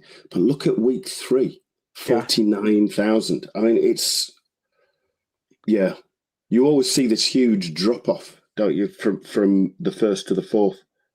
It's not good at all. We've got Jess saying to us here, I think with Disney time zones we reflect the figures. So of course. We forget about things like that, don't we? No, it's a good call. That. Yeah, Robert Payne saying to us 4 weeks or 4 episode airings over 28 days. And problem being saying worldwide, there I was thinking it was US only. This is bad. Yeah, they are bad. They're terrible figures. They are shocking. I mean, has it been confirmed these are actually worldwide figures? They're not. I was a bit worried about. I was worried, Paul, about putting even these figures up because they were leaked. You know, and other people jumped on this straight away, didn't they? And went, "Oh, look at this! Look at this!" Probably just for clicks, to be very honest. Whereas I looked at these things and thought to myself, can these be trusted? And I was humming and hawing, and should we? But we're going to talk about them, as we are doing now. We're going to talk about them, of course, because who leaked them though? Has it come from them? Are they real? I don't know. It's come to this point where I was thinking they kept them for so long. Secret. Is this You the can reason see why? why, though, if they're true, if Yeah, they're genuine, yeah. you can see why they did it, because this is Yeah. embarrassing. It really is. It is. It really is. I mean, Yeah. no wonder they took their money and ran. Really, And all the time, the spin was that it was incredibly successful. Yeah. Yeah. Global figures, says Julianne, are shocking but not surprising. No, we're not surprised, are we? Really, because we lived through it. You can go back and look at, for those of you who are new to the channel, you can go back and look at our reviews of the Shooty Gatwa era. It was embarrassing television. It was cringeworthy. It was awful. Jess is saying to us that Disney Plus typically releases new content globally at 12 a.m. Pacific time, which corresponds to 3 a.m. Eastern time and 8 a.m. Greenwich Mean Time. Ooh, fine. But that shouldn't matter, though, in the long-term scheme of it over 4 weeks, should it? Because then by 4 weeks, they've tallied up the numbers and given you that figure. So that's still a low figure at 4 weeks, isn't it? Yeah. Disney only issues worldwide figures as US views are low, says Tor Paul. Talons is saying to us the ratings for Touching Grass must be huge. Yeah. That's got a third series, I think. Yeah. So. And Camp 1970 saying, and a big chunk of that will be people watching just to critique it on YouTube, like us on Who's Views. Exactly. We contributed to figures, whether you're in the UK, where we contributed to the BBC figures, or out of the UK, where you contributed to the Disney Plus. Small Swallow Goat is saying to us, you know what irks me? When they use He's Gay and Black as a shield, Red Dwarf had 2 black leads for years and had one main character to transition and detransition, and no one cared at all. No, we didn't. We didn't care. It's only when they start shoving things in your face and calling you names that we actually wake up and think, hang on a minute. This is terrible. So I've always said, Small Swallow Goat, these people that have gone on and on and on about this for years now created the issues they are actually trying to combat. If they'd shut up and let everybody just get on with it without waving flags and hashtags and all that nonsense, well, I don't think we'd be in the mess we're in now, personally.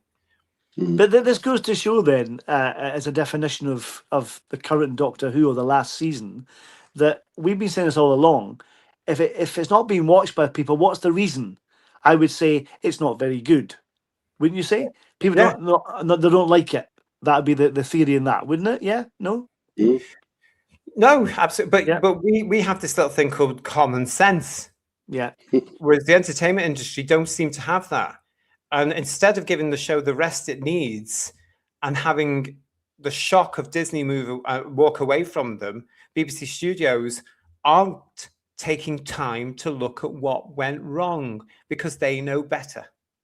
I was kind of more so referring to the fans who are claiming it's very good, it's wonderful, but you can see by the ratings in America or worldwide that they're very, very low. So people aren't enjoying it because the numbers are generally going down rather than up. It also shows a couple of spikes, but not many. But it also shows me, Paul, that Doctor Who isn't as big abroad as they assumed it was. Yeah, it's not. It doesn't seem as big abroad as it was in the 80s. To be quite honest, the 80s and 90s, where the syndication and everything really saw it take hold with Tom Baker.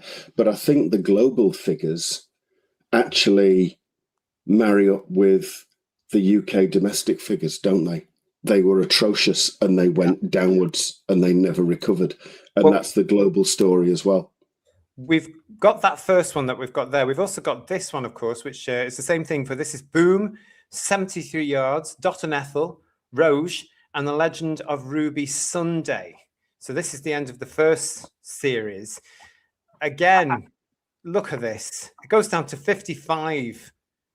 I did notice, was it 73 yards had a bit of a bounce like it did in the UK? Yes. And Shooty's not in that episode much. That's right. So, yeah. Not much of a bounce, though, to be honest. But again, like here, not much, but a little bit. It's interesting, isn't it? But look where the finale ends. Oh, well, the Legend of Ruby Sunday, last episode, in one of the time zones there, 55. Yeah. Now, I reckon, guys, this is where Doctor Who in Britain's going to head. I think it's going to get under that million eventually. Yeah. If they keep churning it out the way they have done. We've got this one as well that you've probably all seen. This is The Empire of Death, Joy to the World and the Robot Revolution. Now, bearing in mind that Joy to the World was a Christmas Day episode. You said 55 on the other one, though, JT, but look at that, Robot Revolution 34. That's Yeah. I mean, this again is showing the fan base. This is just fans. This is diehard fans that will watch it just because it's called Doctor Who. It's got a version of the theme music and it's got the police box in it. This is them watching this. This isn't your Joe Blogs public that they need. This isn't a new audience that they're desperate to get. It's nothing like this at all. This is people that are already involved with the show. I've been interested to see. Sorry, Ian. I was interested to see that if they got any new subscriptions for based on Doctor Who. That'd be interesting to see the results of that, because I can't see many people joining up just to watch it. You know what I mean? Well, listen, if anybody can leak anything to us about that from Disney, you'd be very welcome. who'sviews1@gmail.com. This is another one here with look at this, the Disney 4-week. So you got the BBC plus 28 on the left-hand column there, Disney 4-week. It's hard to say, but the BBC did better with a 28 figure, with a 28-day figure, which of course, as we know, cannot be relied on. Yeah, because I can't believe if that's the Star Beast has got 8.37 million apparently after 28 days. Really? They're saying they're saying that the Star Beast effectively was pushing what the Traitors has been getting overnight, and we know what they're like with their ratings. If that was true, they would have been screaming about it. I think that's absolute fabrication. Yeah. Pure spin. It's very interesting though. This is the first time that we've seen anything to do outside of the UK with these figures. So it's interesting to see how they collate it. And it's no wonder that you can get lost with it, because it works totally different to what we're used to. Really, isn't it? You know, it's so easy here in the UK because we're used to do it, to get the ratings for something. It's so easy to present it. And presenting it is the big thing. You've got to do it properly, like Bedouin does for us. But to see these things from leaked from Disney, it is interesting, really. But it's proven the fact Doctor Who did not perform on Disney Plus. No. And it's no wonder that they took their purse and buggered off. And I wonder when we made that decision, was it after Space Babies? No doubt, yeah. Not just because the ratings, but the quality was crap as well. Maybe. I don't think we'll ever know, to be honest, because nobody from Disney's ever going to talk about what's Doctor Who. What was that? Well, they're not going to. It's not going to be like they over might here. One day, but you'd be looking at about 10 years, wouldn't you, before somebody really spills the beans from Disney, and somebody will. I'm sure of it. Moondust is saying to you, Paul. I subscribed to watch Doctor Who, but cancelled after the church on Ruby Road. I'm not surprised. Yeah. And Robert Payne saying Star Beast took a month to get 100k less than the overnight of the Traitors final. It's sad days for Doctor Who, and it's definitely because the people that are running it are doing it wrong, and they're out of touch, and they're not giving us what we want. Not just fans, but the not-we's, the public. These figures now prove it. These people have to go. BBC Studios, you cannot rely on them. Get rid. Some analysts at Mark Milford have said that if the numbers were truly this low, they wouldn't even register to be tallied. Well, there you go. I don't know. And Stephen O'Neill says the rumor is that they wanted out after Space Babies. Wouldn't surprise me. It's odd, though, isn't it, that the BBC sees Doctor Who supposedly as being one of its prize assets, and yet it hands that prize asset to somebody that has delivered nothing but 2 years of failure, and yet they're not moving him on. They're always rewarded. I think it's convenient. Failures are rewarded all the time. Yeah. I guess it's convenient this has come out as a leak, because that means the BBC can deny it's actually true. Which is what I was wondering about this is a joint partnership between BBC Studios, the BBC, Bad Wolf, and Disney Plus. Does this mean they can never repeat the Ncuti Gatwa series? I do hope so.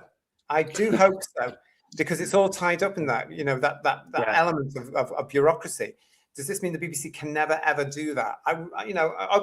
After time they got the McGann thing sorted. Yeah, but that took years. I reckon that's why we did the bi-regeneration, was to cover himself, I think. Oh, really? Could be wrong, but that would make sense, because then they can just shut that area off, don't worry about copyright, and continue with the new version after Tenant again if they join them together. I bet that's what they do. Well, we'll soon know. So make sure you're staying with us here on Headlines, your big show on Sunday nights. Dave Harding is saying to us, some people claim it didn't do well on Disney Plus because it didn't get any advertising. But Series 1 did get advertised. I never saw any ads for Series 2, so clearly Disney was already regretting their deal. Have any of you seen any advertisements for The War Between the Land and the Sea? Because that's the last part. That's the last 5 parts that they helped to pay for. As far as I'm aware, as far as I've been told, that has not yet been on Disney. Not that you're missing anything, because it was crap. It was terrible. Yeah. You can go see our reviews of that here on the channel as well. Look at the playlist. We've got loads of stuff there for you. But I can't stand that, Dave, that, oh, they didn't advertise it. People didn't know it was there. Just tell these people on social media that's not the case. People just didn't care. They don't care.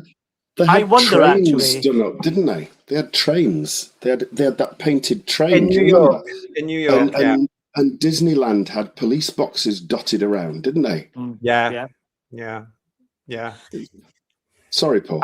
So I was going to say, I wonder if the BBC the Disney rather, will actually show the fishy thing, or just bin it and not bother, because it doesn't cost them anything not to show it. And if they're embarrassed about it, it was rubbish, they may as well just write it off as a tax deduction. You know what I mean? I do. Yeah. I absolutely do. Yeah. And they probably can, because they've done it with film. Girl, for example. Yeah. Graf Otter. Nice to see you, Graf Otter. Imagine starting a season, let alone a newly numbered season 1, with space babies, and no one said no to that. Exactly. Exactly. Yeah. It was like being slapped, wasn't it, when we watched Space Babies? And Funky is saying to us, Battlefield is doing a little dance at these viewing figures. Battlefield is. We've proved that. So's the Gunfighters, I think, as well. Yeah. That was the one for years, wasn't it? That was the low point. Yeah. We've got here from Paul, Disney Plus has not scheduled The War Between the Land and the Sea yet. And if they were happy with it, they would not be holding it. Good point. Moondust is saying Disney are a business. They wanted subscriptions. If people like me they were cancelled, they wouldn't continue. We did hear last year at some point that lots of people were cancelling Disney Plus for various reasons over there in America. I'm not talking about home here in Britain, but over there. It's hard to get that correct unless you guys tell us if that's the truth. I had a similar experience. I was really into the Star Wars stuff that was on there. Then I got my fingers burnt because some of them were rubbish, like Doctor Who is, and I cancelled as well because it wasn't very good, you know? Yeah. Silver Wolf, good to see you. They'll probably sell it back to the BBC. Well, the BBC put some money into it. So Doctor Who is still their property. It was never Disney's property. It was always the BBC's. They're not that stupid. They're stupid, but they're not that stupid. And Graham is saying to us, I like the Gunfighters and Battlefield, both super little stories. Absolutely. Absolutely. So that's the ratings. So we've now shown that Doctor Who in the United Kingdom was a massive, massive failure, as was its alleged spin-off. We're showing that overnights are important and are celebrated by the BBC when it goes in their favour. And of course, this leaked evidence that Doctor Who failed on Disney Plus as well, which would explain why Disney have left the building. Who on earth could possibly take over without looking at that as a fact? Why would you invest millions of pounds or dollars or whatever it's going to be into a show that doesn't work? Yeah, no matter what you say, how you spin it, based on those figures, it was a failure. Totally. Yeah. So whoever leaked those into the domain, I do believe they and thank you to everybody that sent them to me this week as well, by the way. And I do believe that some of them came via Gallifrey Base. So there you go. That was probably the other reason I was thinking, could these be fabricated? But anyway, there you go. What can we say? It proved what we were saying all last year, and actually it proved to me that it did worse than even I expected it to do on Disney Plus. Poor. Very poor. Very poor. Jess Corbin saying, wherever you are, thanks again. JT and the Minions, not forgetting the chat for another great stream. You're very welcomed. Honestly, you're very welcome. Matthew Pounder is saying to us, Doctor Who is now a poison chalice. We've said this before. We absolutely will. He said it. That's possibly why they're stuck with RTD again, because no one else will take it on and give it that freshness it needs. We could be looking at history repeating itself less again with a JNT style thing going on here now, where basically the only way to get rid of him was to axe the show. God love him. Strobe light Psycho with the lovely picture of the Liberator. Coming to that in just a second. I cancelled my Disney Plus. They've ruined Star Wars, Marvel, Alien, and Predator. And then I would have put their strobe light ...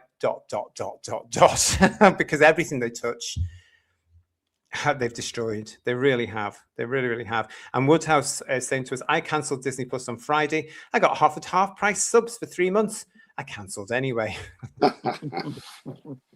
Good for you, mate. Good for you. Yeah. So yeah, that was. Yeah, it is what it is. We're not surprised. We're a little bit apathetic about it because we knew it was going to happen, didn't we, guys? But you can see why they held on to it. If this is genuine, you can tell why they shut it down and kept it quiet, because it just doesn't look good for Doctor Who at all. Yeah, absolutely. They were probably looking for a good day to bury bad news, but there was no day that was ever as bad that would distract from that. So, yeah. No. We knew it anyway, didn't we, Who viewers? Yes, we blooming did. We're going to move on to our next headline now, actually, everybody, which again started last Monday. If you were with us earlier on this evening and saw our Live at 6 show, where I was joined by Andy from our Blake 7 panel for our reviews for that, you'll know that Blake 7 is on the way back. Now, it's partly being run by Peter Hoar, who is a name, an unfortunate name at that, but it is a name from Doctor Who. They were talking, obviously, about bringing Blake 7 back as part of this brand new company that he's had a hand in setting up. They are looking for the money, basically. They're looking for the money. But as part of it was this particular article. Now, I've gone here to the radiotimes.com, but it was actually, guys, presented in several news outlets here in the UK as well. Doctor Who director says something went wrong with Disney deal. It wasn't a no better Sherlock there, yeah. Exactly. It wasn't a better show with more money. Now, this is coming at the same time that these ratings from Disney Plus have been leaked. Peter Hoare, who directed The Robot Revolution and Lucky Day in the Gower era, was speaking about his new genre-based production company. Peter Hoare, the director behind 2 of the most recent episodes of Doctor Who, has said that something went wrong with the series in its most recent era, when the show was co-produced with Disney. The director, who worked on The Robot Revolution and Lucky Day, was speaking in an interview about his new genre-based production company, Multitude Productions, which he's founded with executive producer Matthew Bouch and West End producer Jason Haig Ellery, which is a name many of you will know from Big Finish. Talking to Deadline, Hoare said of the Sci-Fi's latest iteration, I don't think anybody would doubt the skills at the front line of that show, but something went wrong. Well, listen, can I say at this point, before I go into the rest of the story, I would doubt the skills of the people at the front line of this show and have done for 2, maybe 3 years now. I doubt RTD and his crew, because what they churned out was utter crap. Absolute crap. In no way, shape, or form was that Doctor Who. This was a brand new, this was Eric in space, a dancing ninny, a character capable of pure, insatiable lust. It was disgusting what they did to the character in Rouge. It was bloody awful. That was in no way the Doctor. And the only things it had in common with Doctor Who was a bastardization of the theme tune, the beautiful logo resurrected from the 70s, and a police box. That's it. The rest of it was just altered completely. And had RTD done that in 2003, 2004 for a 2005 show, we wouldn't be here now talking about it, because it would have lasted 8 episodes and been pulled. Anyway, that's another rant from your JT, but I will doubt them any day of the week. And they're all quite welcome to come on this show and discuss it with us. So we've got that. So that's Peter's reiteration. He doesn't think anybody would doubt the skills. So really what he's doing there, guys, as well, is he's staying on the right side of certain people. Yeah. It carries on. The director, oh, hang on a minute. That's his picture. Sorry, that's his picture there. That's Peter Hoare. Okay. That's Peter Hoare. Well, I wanted to show you that just so you can put a name. Is that his BAFTA, or has he stolen it? I'd imagine it is. Because he has won several things. It goes on to say, talking to Deadline, and if you want to know any more about that Deadline article, you'll have to watch Live at 6 earlier today. It's got the Liberator on the front of it, okay? Talking to Deadline, Hoar said of the Sci-Fi's latest iteration, I don't think anybody would doubt the skills at the front line of that show, but something went wrong. I think there were lots of areas you could point fingers at, but ultimately it wasn't a better show with more money. And that's a good thing, because we haven't got the money anymore. Nobody has. Bouch also said that the well-publicized dropping off of Doctor Who, this is very hard-hitting stuff. This is people being honest. The well-publicized dropping off of Doctor Who gives them the sense that there is a gap in the market in the UK for genre-based British IP, which they are looking to fill in part with their new reboot of Blake 7. This is interesting. This is people that are coming out actually agreeing with us. Doctor Who failed, but they're doing it in such a diplomatic way that certain people aren't going to be on the phone to them saying you're never going to work again. You know, you know what I mean? This is honesty, though, although it is covered up. The interesting thing I found was you mentioned Jason Haig-Ellery from Bog Fanish. Yeah. That doesn't surprise me he's involved in this, because I think they would love to get their hands on Doctor Who on the telly. I'm sure they would. And years ago, I'd say, yeah, that'd be great, but not now. But I think what they've done with their actual audio stuff isn't very good. So they've gone downhill rapidly in the past 10 years easily with the quality of the product. But I know he does a lot of theatre productions as well. So they've got their fingers in many pies. So it doesn't surprise me he's involved, but I'm a bit worried he is involved, I'll have to say. I mentioned in our Live at 6 show, guys, and I'll be interested in your take of this. It mentions in that article we just read that they have bought several IPs. They've got several IPs. They've got several projects going. Now, that puts me in a position where I'm actually very, very worried about that. Because what if they've managed to get something like Sapphire and Steel? Well, they already do them on Big Finish on the audio version, so that wouldn't surprise me if they have access to that already. Exactly. Yeah. And I also said as well, what if Mr. Haig-Ellery has, through his experience with BF, Bog Fanish, what if he has actually said, well, we did that with the licenses here. I know how this works. I know how these people is. Let's look at the TV rights. Yeah, that wouldn't surprise me. Yeah. I think it's quite worrying. They're starting with Blake 7, allegedly. They are looking for the finance now. The whole thing about this, guys, is that this could, I've been here before with Blake 7, and nothing's happened. And this could be another case of that, because if they can't get the money, they can't do the show. And as I say right now, it's very expensive to do science fiction, very expensive to do television drama. They're going to need partnerships. They're going to need money.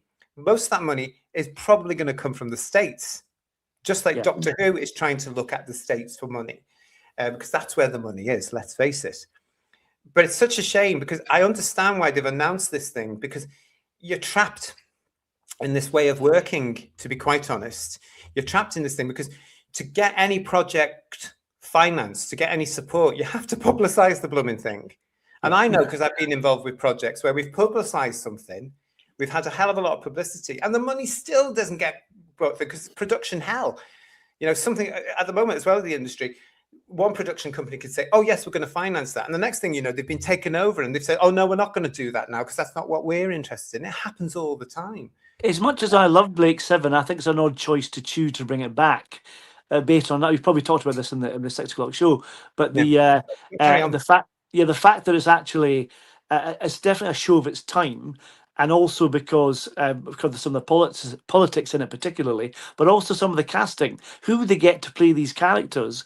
It's going to be really hard to recast this, even if they get off the ground. You know what I mean? It's a very hard thing to do, to get it right, I mean, is what I'm trying to say. And if you want, I did mention that there's nothing wrong with casting unknowns. Yeah. But look at the failure that Starfleet Academy has just had. That's just down to writing, production values, and very cheeky young cast members who are coming in again, slagging off their potential audience and just being completely OTT.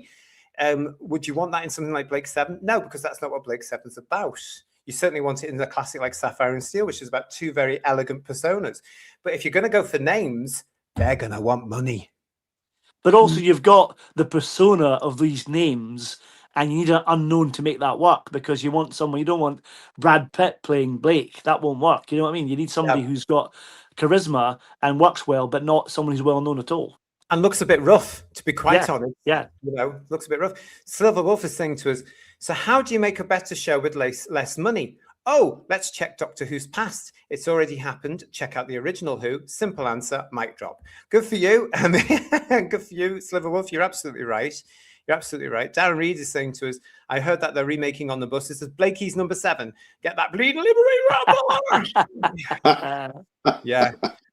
Do you think, JT, if they're going for various IPs to see what they can make to work, do you think by announcing or talking about Blake 7, which is probably going to be the big one that they've got, they're announcing that to get the headlines that will then hopefully attract people to bring them in potentially on other more small scale stuff that they might have a better chance of getting off the ground? Yeah, because the hard work will start now for them. Now that they've had some press interest, which admittedly didn't really last that long, and it wasn't as big as some stories can be.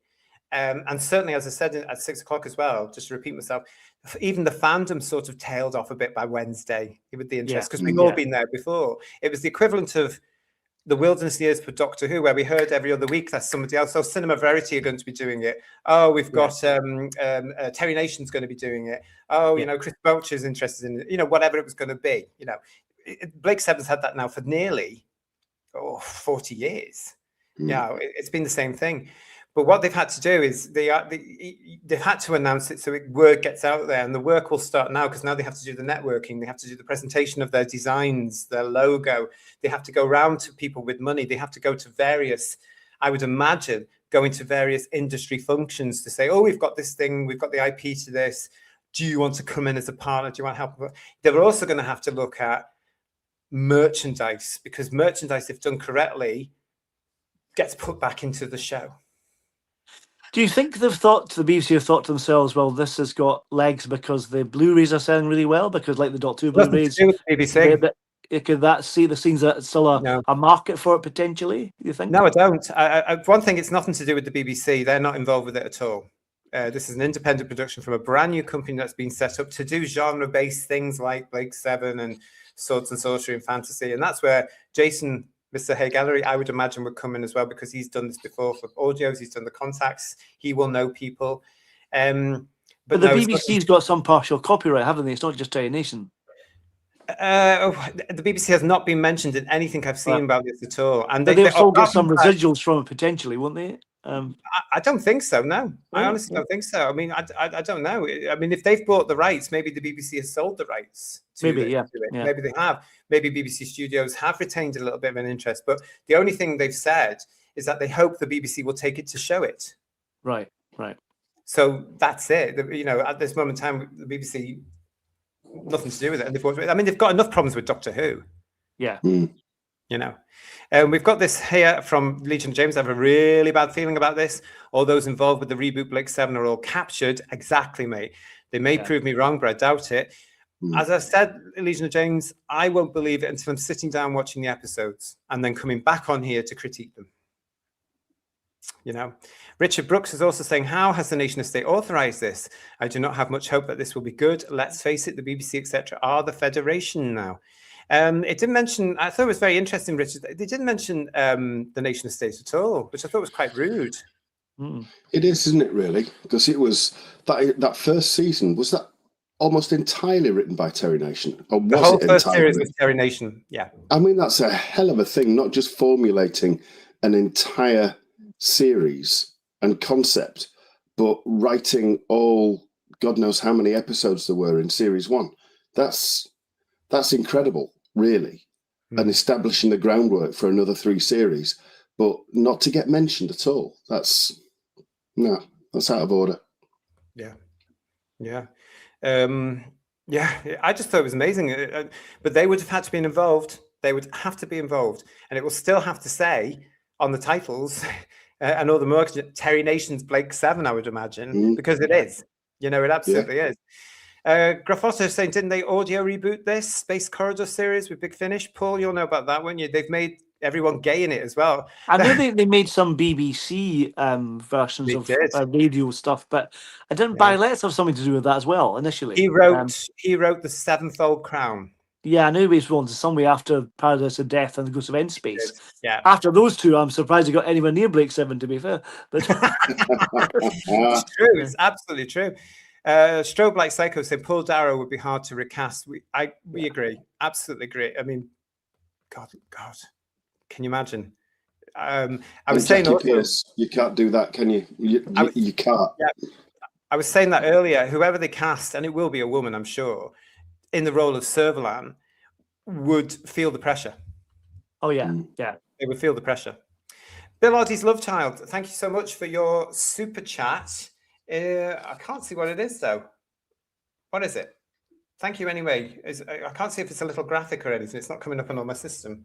But thank you for that. If you want to say something to us, pop it in the chat and I'll find you. Because I don't know if it's come up. Thank you, Bill Oddie's Love Child. It's lovely to see you. There's no message. Still makes There's me no laugh, message that, there, JT. Still makes me laugh, Bill Oddie's Love Child. It does make me laugh. I don't think it would him. Turns out to be right, didn't he? Danny Dyer for Rog Blake, says Bill Oddie's Love Child. There we go. Don't be starting that one. No. We had enough of that Bill Oddie's Love Child. It has to be Welsh, doesn't he? That's how it works. So, yeah. Gareth Thomas, yeah. Domgo is saying Blake Ellis 7. I am convinced they'll change Blake into a woman. Yeah. Maybe they'll just go whole hog and call it Black 7 and leave it at that. And they're all. There we go. Stephen O'Neill is saying to us that Blake 7 Media and Blake 7 Productions held the license for audio dramas, purchasing rights from the Terry Nation estate in 2000 and producing the content since 2007. Right, okay. Big Finish did do some as well, though, didn't they? Because some of the original cast were around at that point, I remember. I was very tempted to buy them, but I never did. There we go. I'm sure they are around. Yeah, there's a lot of discussion in here now. At this point, I just want to remind you as well, everybody, that of course we are reviewing the Blake 7 episodes, story by story, series to series, here on the channel. The next one being, strangely, tomorrow night, live at 8 o'clock. We're reviewing Bounty and Deliverance, series 1, episodes 11 and 12, tomorrow night live here on the channel. Come and join us. This probably will be spoken about in that as well, because I'm sure the panel will want to talk about this news, and I'm not going to stop them. As long as we get the review done, of course. Yes, as well. A lot of you in the chat talking about this particular story. What we're missing the point of here, though, is that these two have admitted Doctor Who was a flop. It was a failure. And that's coming from the director of two of them. Well, why didn't he bloody well say something while he was there? I suppose he can't because he's being paid to direct. But was he actually sitting there with his script going, bloody hell, this is absolutely crap. How am I going to direct this? I'm surprised this has come out quite so soon, though, aren't you? It's probably to generate publicity for their own Blake 7 thing, but it's interesting he's saying something now. It's not even a year since the last series was broadcast. I thought maybe a few more years down the line might get some duct, but not quite so soon. Yeah, but it's the tone of the article as well, Paul, where I'm getting the feeling that they're saying they're using Doctor Who as the big example because it's the only science fiction example we've got in Britain. Let's face it. That hasn't worked. The market has changed. Thanks to Doctor Who's failure, science fiction isn't really popular at the moment, but we're going to bring back Blake 7.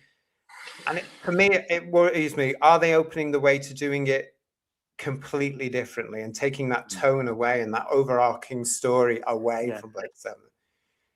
I don't know. It's just the little things, Who viewers, in that article and in that statement they've made where I just think, you've admitted Doctor Who that you worked on, and Doctor Who over the last couple of years has been a massive failure. You're admitting that the market isn't there. So are you just going to bring in a cheap version of Blake 7? The thing about Blake 7 as well, the Federation are pretty much in the same vein as the Daleks, aren't they? A little bit. They're evil meanies in it. So can they be represented in this to be the baddies like the Empire is, kind of thing? Or will that be problematic like the Daleks were? You know, it's interesting in the article, the full article, which I read about earlier on our Live at 6 show, is that he actually has been inspired for Blake 7 by Star Wars Andor. Right. Which I thought was very slow in places. Yeah, it was a bit very slow. I enjoyed it, but I thought, we could have cut a couple of episodes here because it was slow and padded, and he's been inspired by that more than Doctor Who. Yeah, which is not bad. I'm not saying it's a bad thing. Don't get me wrong. But I mean, everybody knows that Doctor Who failed because of RTD and his vision, such as it was. And like you've indicated, Hoar worked for RTD. He took those pieces of silver. He was quite happy to do it. So he's tainted by the very thing that actually everybody knows caused Doctor Who to fail. So what hope Blake Seddon, really? What hope any of those IPs that they may or may not have in their hands, We live in strange times. Indeed. And the fact is as well, as some of the Blake Seven fans said this week on social medias, can't they leave it alone and go and come up with something new? Well, the answer to that is no, because they don't have any imaginations in order to do it. They don't. They're going to have to take something. I mean, each new Star Wars is still badge Star Wars. Each new Star Trek is badge Star Trek, even though, according to the fan base, it's nothing like the Star Wars. Certainly in the case of Starfleet Academy, that's not bloody Star Trek. That's just DEI nonsense. Legion of James is saying to us, they'll not understand the nuance, good word, of Blake Seven. What they'll churn out is a generic, wokey, modern-day Star Wars Star Trek. Yeah. That's the fear. That's the fear. I wonder what crimes they'll try and stitch Blake up for, because I bet it won't be like the original. No. Exactly. No. Yeah. They will have to rewrite. I won't say the word. But this is why it's got to be a reboot. It's got to be a reboot, and it will be a reboot. It'll entirely new, different show. We're going to be keeping an eye on that, of course, here on Whose Views as it carries on. But thanks to Peter Hoar for giving us that headline. Something went wrong. We've been saying that. You don't say. Yeah. Welcome to our world, Peter. Yeah. And here on the show, I hold RTD 100% responsible for that, something that went wrong.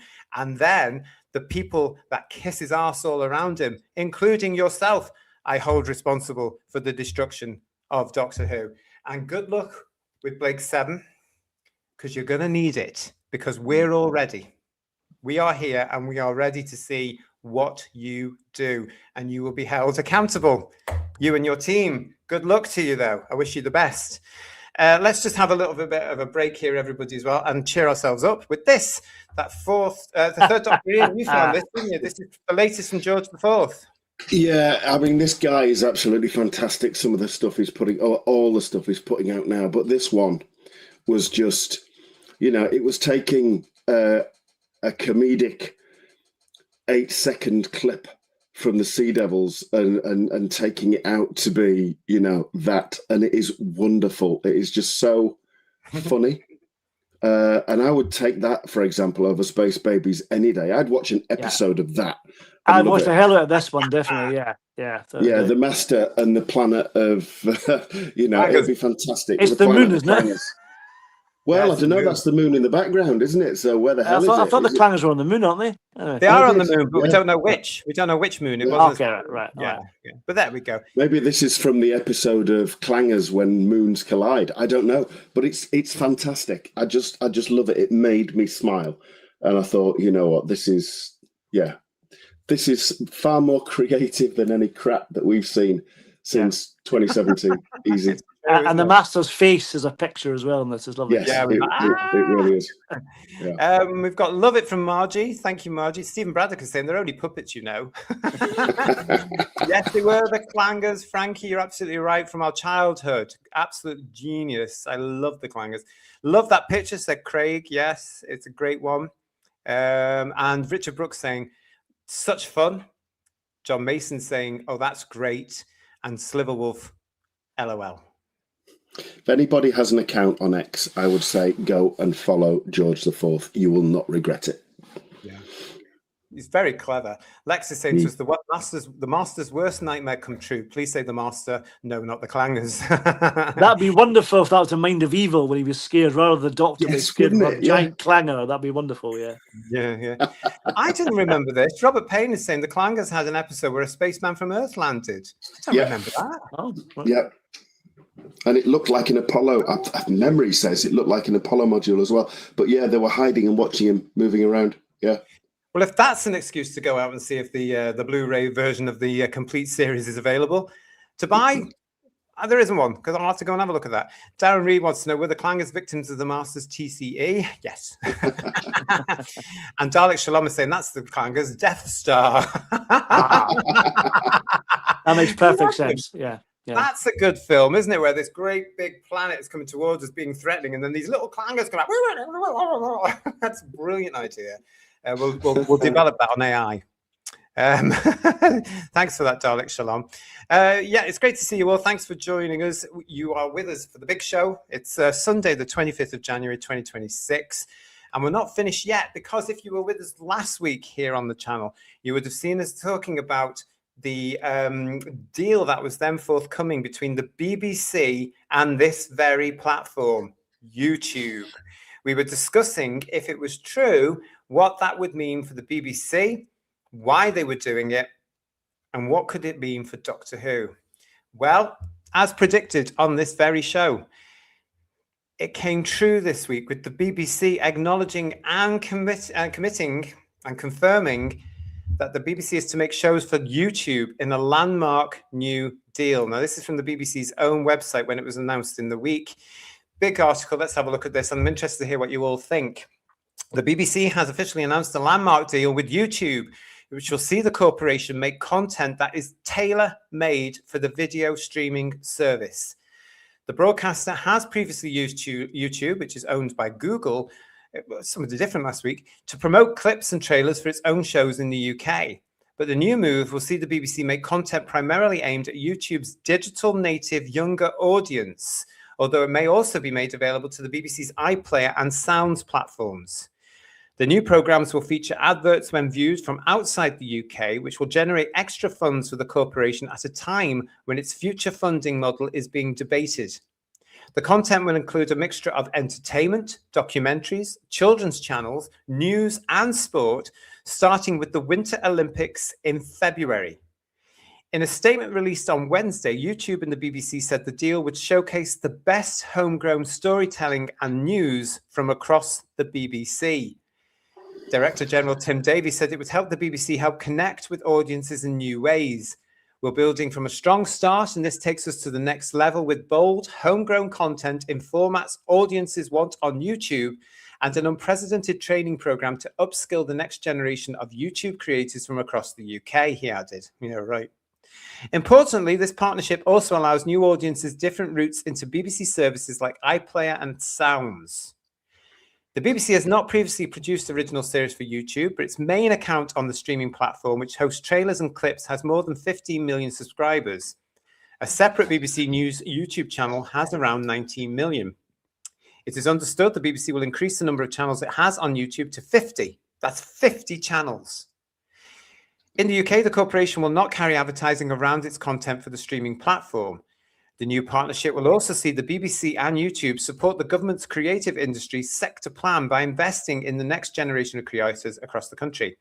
Led by the National Film and Television School, 150 media professionals will be invited to develop their YouTube skills at workshops and events.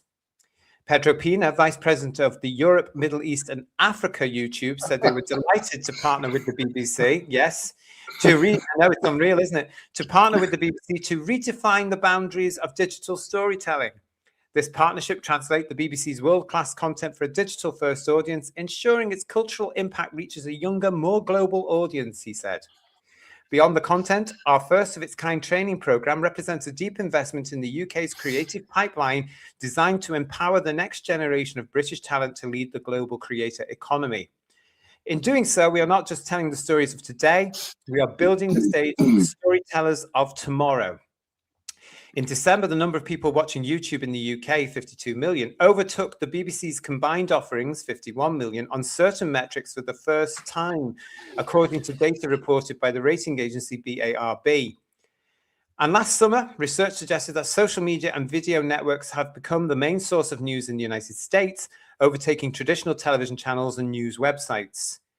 The new agreement between YouTube and the BBC covers the latter's UK-based public service broadcasting wing, as well as international content from BBC Studios. Culture Secretary Lisa Nandy said last year that the BBC's licence fee is unenforceable and that no options are off the table as the government reviews the corporation's current funding model. So there we go. As we said last week, YouTube in the UK for the first time got more viewers than the BBC. And the BBC has now responded with saying they're going to produce content exclusively for their 50 YouTube channels. Have they learnt nothing from Disney? The quality of the product has to be good before people watch it. So where do we stand with that? Because they have to improve the quality of the products first before they start putting it everywhere. Yeah. Yeah. I think the BBC's bloated anyway, and it's in dire need of pruning, not expanding. How are they going to fund this expansion, really? They're not going to get that much revenue, I would have thought, in the total scheme of things from abroad, certainly not to generate content for 50 channels when they're generating crap content for their TV channels as it is. I just don't see how they can do it. And I think the homegrown creators in this country and around the world are doing just fine, actually. I don't think that they need the BBC to tell them how to do it, looking at the quality of the BBC's output. And to be honest, I see this a little bit like Bad Wolf's writers' school and everything else. And I just think it's a little bit of an element of control. They want to be in there so they can subvert it and control it rather than to empower people to be creative. They will try and impose rules and they'll try and enforce their DEI playbook, which we know they do for shows on terrestrial channels. Yeah, they won't do it differently. No, I agree with you. I'd be very surprised if we see any of these alleged training academies. And I'll be looking, who viewers, I will be looking for the, the adverts, the job adverts, as it were. I will be looking at that small print or anywhere where it says, unless you're white. I will be looking for that. They might be getting some sort of backlash now because people have started to wake up, of course, to what the BBC does now in the UK. So it might not be that, but I am sure the DEI element that the BBC still has and spends millions on a year will still dictate what they're doing. Can I just say hello and welcome to the show to Space Peninsula, who's joined us and said, I'm just catching up because I just joined. But as I recall, Peter Capaldi's first Christmas special got a record 2.6 million in the United States when it used to air on BBC America. The BBC even put out a press release celebrating it. Yeah, there you go. Yeah, there you go. Thanks for that, Space Peninsula. And Marie UK, thank you so much for your super chat. BBC on YouTube, how do we know it's not a trap? Now, a lot of you are talking about this in the chat. There's been a lot of discussion about this. How does this affect the license fee? Yeah. How does this they still haven't made that clear because the BBC will class any output that they put onto the channels, their 50 channels, as live television, which you will have to have a license fee for.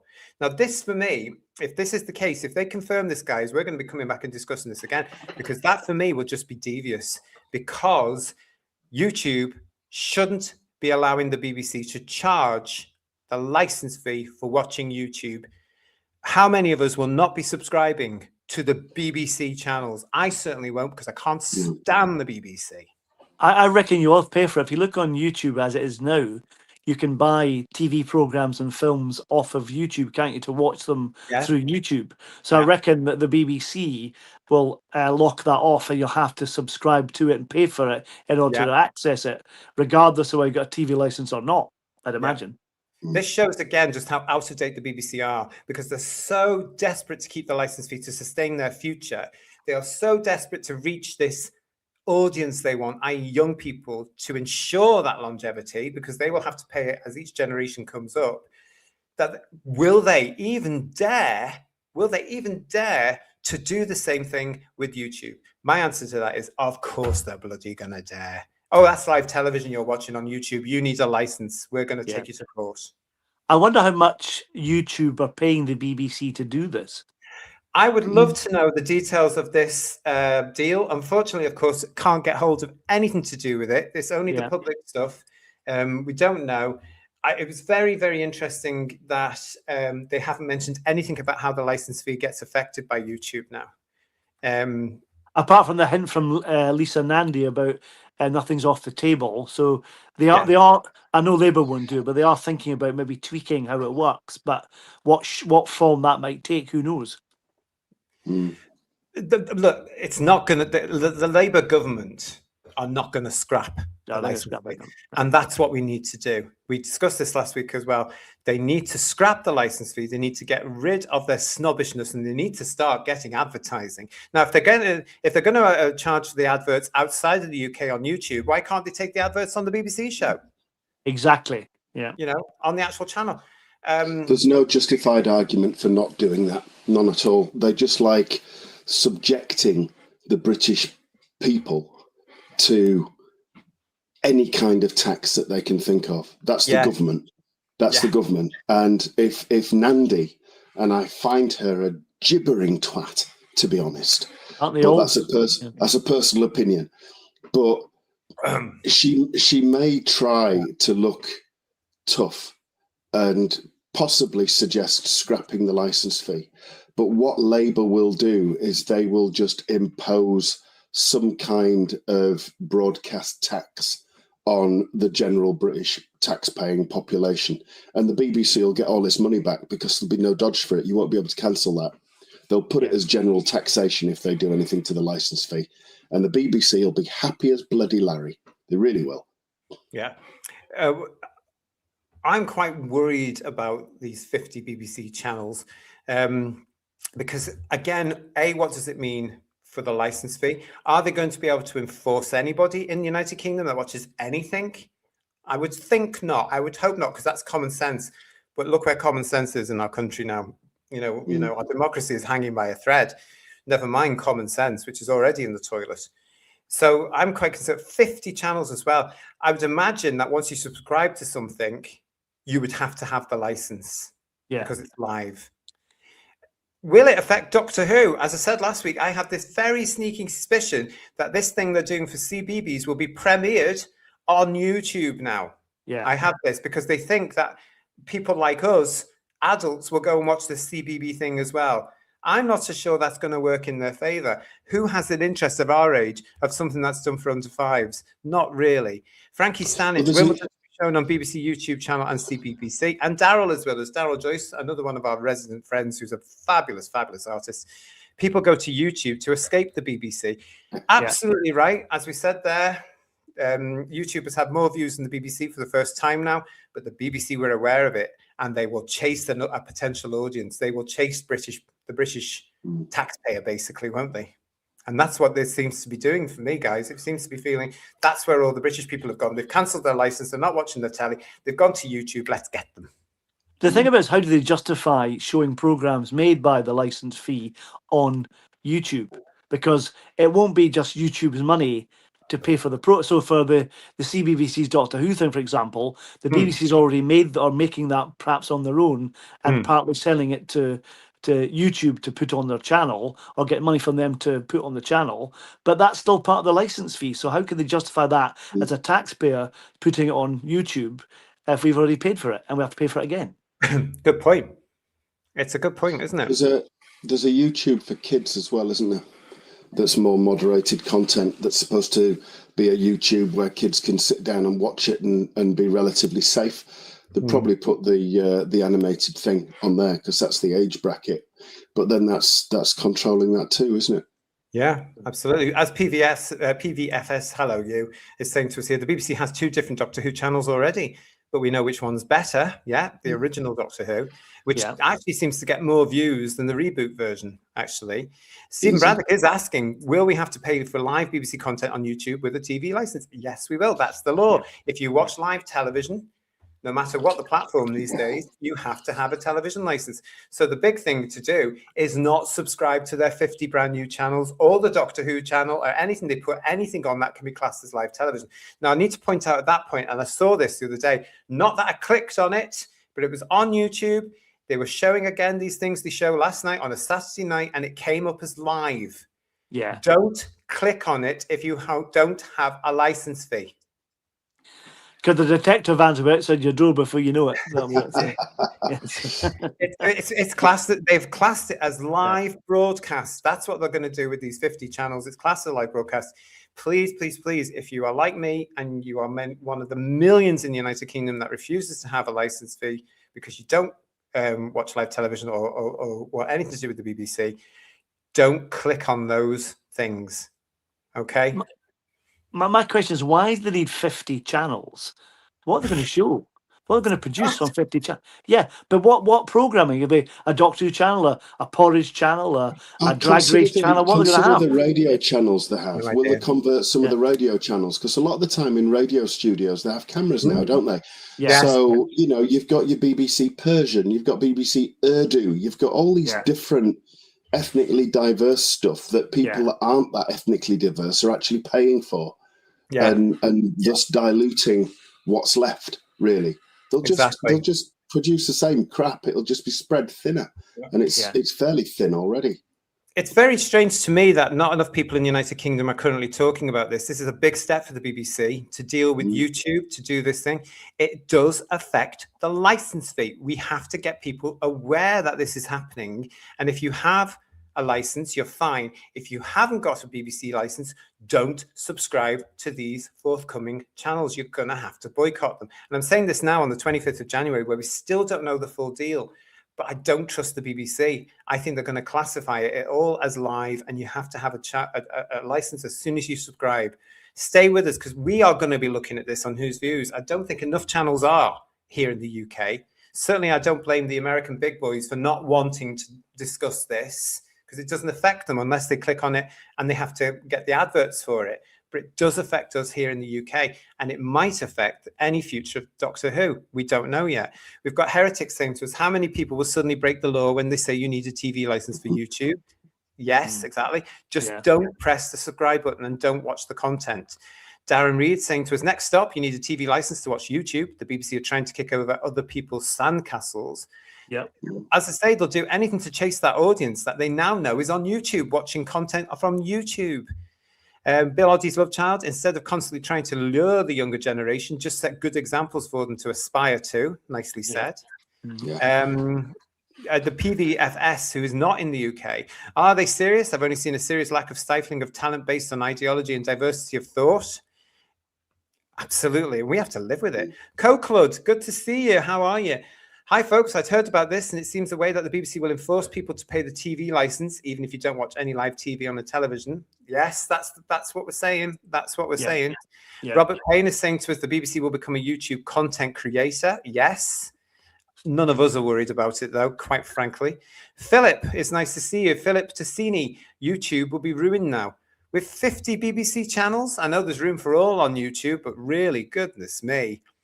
And Frankie's saying to us, yes, threatening a TV license letter saying streaming, you need a TV license. I can see it now. Matthew Pound They'll force people. Sorry, JT. They'll force more people onto Rumble. Yeah. Because that's a YouTube competitor, isn't it? It depends what they do. It depends what they do with that, with the content, with the TV license, because that one you've just mentioned, it's not 100% reliable. I know that from our content being on there. I eventually gave up because it was taking ages to download and upload and all this sort of stuff. And it's not just as various. I mean, YouTube has the monopoly, let's face it, on this sort of streaming platform. We're going to have to wait to see what the BBC announced they're going to do. It's very annoying that they're launching things next month and they haven't told the British public what is going on with the license fee. Yeah. It's very annoying. Bet they switched the comments off, says Matthew Pounder. I bet they do. Or they'll be written by robots like they were before. Remember the robots? Yeah, I remember that. Yeah. Sliver Wolf, I can't see anyone wanting that. They can't even produce on their own channels. The temptation is that if people don't understand they're going to need a license and they click on something to look at something, you know, it's just the case. You can't click on something at this time. From what we know, don't subscribe to the channels and don't click on their content. The great thing is if you don't subscribe, you're going to not get many notifications, are you, about it? You might see the odd thing coming up, but just don't bother. And during Jack Rabbit is saying, oh, look, 50 channels I can ignore. Yeah, absolutely. Rick Storm, will YouTube lose 52 million users if the BBC tried to impose a TV license? Yeah. And be very, very careful, says Count 1970, watching BBC YouTube content. If anything is live, you may find yourself with a bill for a TV license. That's my point. Don't click on anything. Stay as far away as possible if you do not have a license. Frankie reckons, Paul, BBC's 3, 4 and CBBC will move to YouTube to save money and they will close on Sky and Virgin. That's a possibility, isn't it? Yeah, and Blue Peter will be back on YouTube. Remember, because Blue Peter was cancelled, wasn't it, at one point, and then brought back again, and then they put online and all that kind of stuff. Yeah, so they've done 3 went online, didn't it? Didn't 3 go online? Didn't 3 go online and then come back? I think so. Yeah, it did, yes, but it went on to it wasn't the iPlayer. It was something weird at the time, wasn't it? In its infancy, another BBC invention that didn't take off, in which they spent license fee payers' money on. And it was a waste of time, just like BBC 3 is now. But what they're so desperate for, of course, as I keep saying, is they're desperate to find this mythical audience they're looking for, especially the younger ones who they assume are all part of the TQ cult, just so they can get the license from them in the future. I saw an article just the other day there, and this makes perfect sense. 2 pints of lager in a packet. Chris is coming back, apparently. So that'll be on YouTube as well, because it was on BBC 3 on a loop, wasn't it? Yeah. Well, it depends. I mean, they have said, and they've made it clear in the article, that they're going to be producing content specifically for YouTube. So it's not all the content, it's something specific, which will then possibly end up on the iPlayer. Which is why I'm thinking that something like a little 5-minute cartoon for Doctor Who for the under 5s could make its way onto YouTube before it gets onto iPlayer. Now, if they're bringing the CBBC thing across, then it probably will. I can't wait to see what they're going to do with this bloody cartoon, though. My God, that's scraping the barrel, isn't it? Really is. Yeah, they'll launch that onto us at some point this year, I can tell you. Great news from Woodhouse 122. Currently, this stream on Who's Views has 3 times as many views as the official Doctor Who live stream. Yay! Well, in that case, thank you. Give yourselves all a round of applause. Thank you. We actually have over 220 people watching us live right now at 20 minutes past 10 live on a Sunday. We've got Stephen. Thank you. Make sure you're all subscribed. And as Legion of James found out earlier in the chat, he had been unsubscribed. So make sure you're still subscribed. In 2024-25, says Stephen O'Neill, the BBC recorded a total group revenue of 5.9 billion, a 9% increase from the previous year, driven by a 6.7% hike in the license fee to now £169.50. The license fee income has reached 3.8 billion. That's why they're desperate to keep it, because they can't make that for years in advertising revenue. Yeah. Can you imagine? I don't know why they're bloody fussing, because the BBC makes next to nothing. The BBC is not what it was when we were growing up. Everything used to be done in the donut in White City. It was a BBC production. Now it's not. It's farmed out here and here and here, thanks to Thatcher's efforts. That goes there, that goes there, that goes there, that goes there. Even Doctor Who, which was one of the last programs to be made in the BBC with Blue Peter, is now made by the commercial arm BBC Studios. It's not the same as the BBC. So I don't know why they're bothering. Take the adverts and just buy in the programs like you're doing now. Oh, they drive me mad, Who viewers. Can you tell?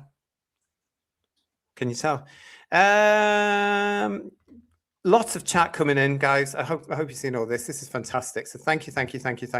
Matthew Pounder, you naughty Matthew, is saying these are indoctrination academies. Yeah. That's allegedly. Yes. Yeah. You have got various people presenting these things, because they don't like the word teaching, hosting these academies now, that are part of this poison that's going on in show business now. So they are actually getting to these young people and say, oh no, you have to have this DEI, and you have to have this, and you have to have that, and oh, you can't possibly get a job unless you're doing this. Don't agree with it. Lex, they wanted UK Gold in the 1990s under the BBC. UK Gold said no adverts, pay for channel. BBC lost out to UK Gold. What we went through in the 90s when it came to broadcasting is child's play, considering what's going on today. Yeah. We didn't know when we had it so good. John Mason is saying, I won't be watching YouTube if that happens. And again, I'm just going to say, John, just don't subscribe to any of the BBC channels, because I certainly won't be, for similar reasons to yourself. You can specify you can fine tune on YouTube what's recommended to you. I think PB said something in the chat similar. And for each suggestion that comes up, there's 3 little dots at the side of each one. and you can say not interested, and it should take it away from your feed, so you don't even accidentally go there. They'll have to do something, won't they? They'll have to do some. YouTube will have to watch this. I don't know what they're getting out of this. I wonder what they're getting out of this financially. Because YouTube, God love you, you're beating the BBC. You're a platform that gets more viewers than the BBC does. Good for you. You don't need them. You don't need them. And it's content like ours, original content like us, that is bringing people together. Community sort of television as well, which is what the BBC always really wanted to do and never quite succeeded in, especially when they got rid of things like Nationwide, you know, which always had the regional things in, and the thing that came after it, 60 Minutes and all that, which was just a carbon copy, to be honest, with cheaper stuff. You know, it was just ridiculous, you know. What's this? Count 1970. That is exactly what this is designed to do, to trick people into needing a license, but it will be so impossible to enforce en masse, so ultimately it will fail. I wonder what the contract's like as well. Do you think they'll be doing it for 2 years or 3 years? It depends how much they're successful or not, and then YouTube will drop the BBC like hot potato, like Disney did. You know. So yeah. If David Harding says to us, Doctor Who does go to YouTube, does that affect the physical media releases? No, it wouldn't, because it's more money for BBC Studios. If the quality is good, because the merchandise for Doctor Who now allegedly is not selling as much as it used to, simply because we're not buying the merchandise. You know, the only things that are selling, I believe, for the BBC these days are the collection box sets from proper Doctor Who, which we all know about. They're coming to an end. Mm-hmm. I mean, I've pre-ordered the CBBC cartoon. Nobody's there, you know. Yeah, they'll bring that out in the box set, I bet you. Probably. Yeah. Woodhouse 122 is also reporting to us that 31 people are currently watching the Doctor Who YouTube live stream. Well, Yabu to them, quite frankly.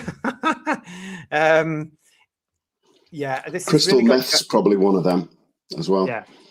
Yeah, Fafty Head is with us saying BBC YouTube, it'll be total crap with no viewers, so it's a total success in their own eyes and press releases.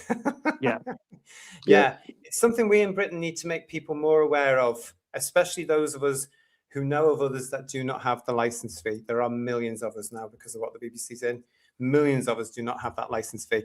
We've got to talk about it, everybody. Let your friends know exactly what is going on, what the BBC are doing, okay? Deadline is reporting, according to Tall Paul, that 7 children's channels will be launched, including the Epic Facts channel, which will bring together content from BBC series, including Horrible Histories and The Deadly 60, whatever that is. Epic Facts. Oxymoron there, definitely. Absolutely, Paul. Absolutely. Can you rely on the BBC? No, not anymore. I'm sorry. I'm going to stick to my guns on that. I know people don't like me saying that, not necessarily on this channel. But on other platforms, but I'm going to stick to it. I don't believe. I wouldn't believe. It's amazing, isn't it, that the BBC have, when you say BBC Facts, that the BBC have BBC Verify, which checks the authenticity and honesty and integrity of other people's posts, whilst at the same time brutally editing a speech by Trump to make it appear something completely different, and thinking that was okay. And then claim it was an accident. It's like, no. Oopsie, we got it wrong. Yes, we know you did. Big time. Big time. No wonder they're trying to get more money out of people, I'll tell you. Heretic is asking, the deal states anyone outside of the UK will have to see the adverts. What if someone outside the UK has premium? Will premium users have to see the ads? Heretic, I wish I could answer you, but the details are so minute.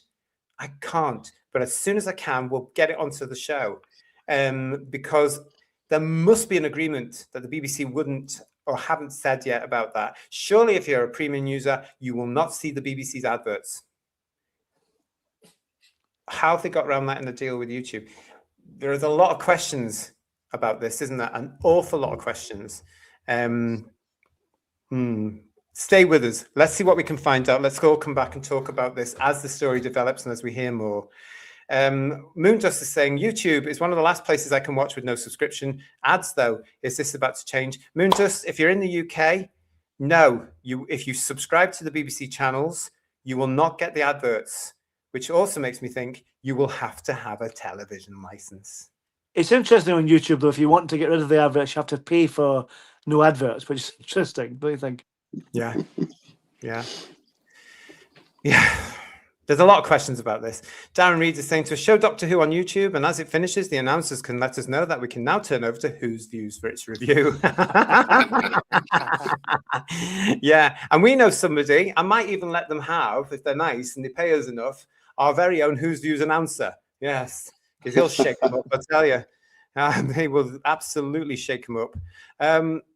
Yeah, as I said, there's lots of questions about this. The BBC have not really told us enough about what's going on. Moondust is saying you're outside the UK. Yes, you will get adverts with the BBC channels. But to be quite honest, it's up to you whether you subscribe to them or not. When we get the list of what they're going to be, we'll have a chat about it, Moondust. Come and join us. Then you can sort of maybe get a little bit of a decision whether you want to do it or not. You know? Yeah, so that's great there. Lady Knightsbridge is leaving us at the moment because she's got a life. She's probably off out on the town somewhere. She's probably looking fabulous and glamorous as she goes out into the Knightsbridge area. Lovely to see you, Lady Knightsbridge. Stay with us. We'll see you again soon, darling. Thank you very much. Surely all channels, all live channels, says Tony Graydon, even like this one, would require a license in the UK. At the moment, no. At the moment, you don't, because as we pointed out last week, you do not need a television license to watch YouTube in this country. This is why I'm thinking that's about to change. Stay with us, because I'm livid at this. Might not be showing it, but I do think this is devious. We're going to be talking more about it. Let's get off that subject and let's look at something happy now, Who viewers. Thanks for staying with us. Let's have a look at this. Paul, you found this. Tell us all about this from social media. Now, this was on, I think it was on X, something to do with Jill Curzon. So Jill Curzon, who plays Louise in 2150 AD, the second Dalek movie. But she's, I think, the lady second on the end. You just see her with the dark hair next to the blonde lady. Yes. That's Jill Curzon there. Woo! And she said on our feed it was 1962, which must have been some kind of miracle, as the Daleks from Dalek Base of Earth in 1964. But it's from Hugh and I, and you'll see right in the middle is someone dressed as the first Doctor, and that's Hugh Lloyd from Delta and the Bannermen playing William Hartnell. And just to his left, dressed as a clown, is the lovely Terry Scott. So this was on X, and it's a picture from behind the scenes, or an actual bit of the episode of Hugh and I, which apparently doesn't exist anymore. Amazing, isn't it? It's such a shame. That Dalek looks a bit battered, doesn't it? The globes on the very, very, very right are missing. So it's been it's been through the wars, but that's fascinating, isn't it? I thought that was really Keith Starmer on the left at first because it was a clown. The big clown. It's lovely when these things. I'm glad you sent this to me, Paul, because it's lovely when these little things which are lost in time crop up. You know, because it's just a lovely way to see how they used to do things. You know, and that's obviously a Dalek from a Dalek Invasion Earth. Yeah. I love it. I think it's absolutely fantastic. Do you think it was their Christmas show? Maybe, I don't know. Some sort of possibly party going on. Yeah.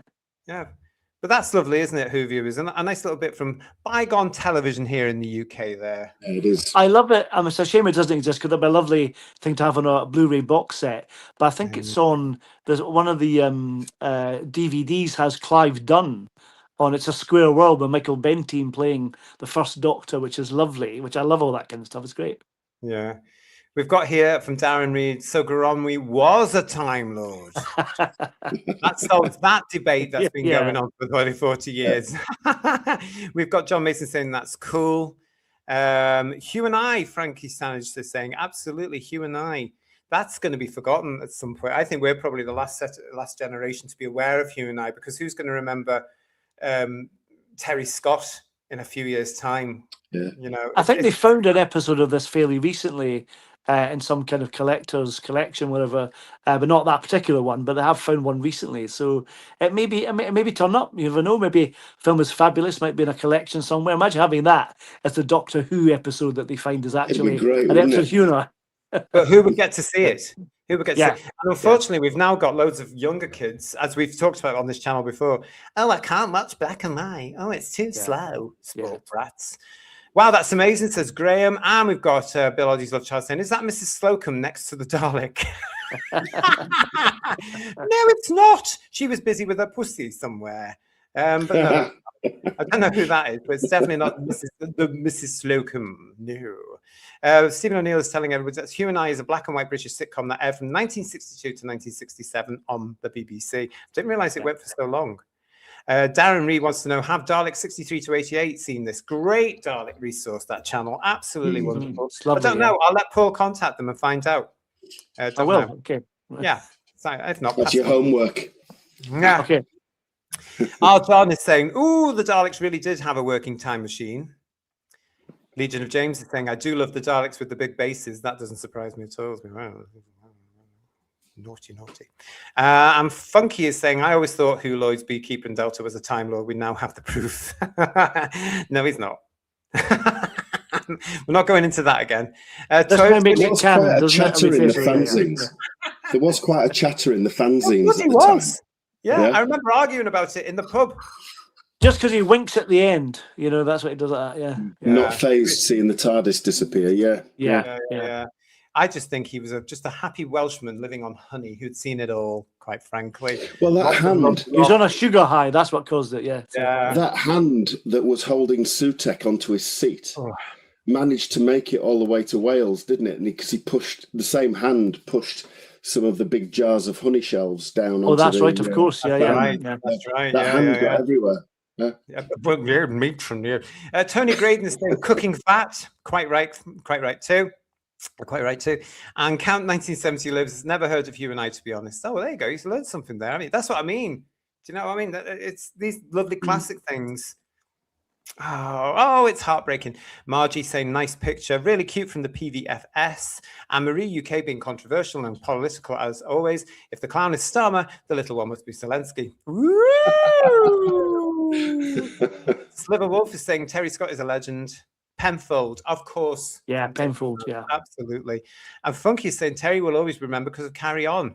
If it doesn't get edited out, that is Funky. Yeah. Yeah. And Lex is saying a very cool retro picture. I'm glad you all enjoyed that. I remember Terry Scott's Cully Wully myself, but that's another story for another time. God, yeah.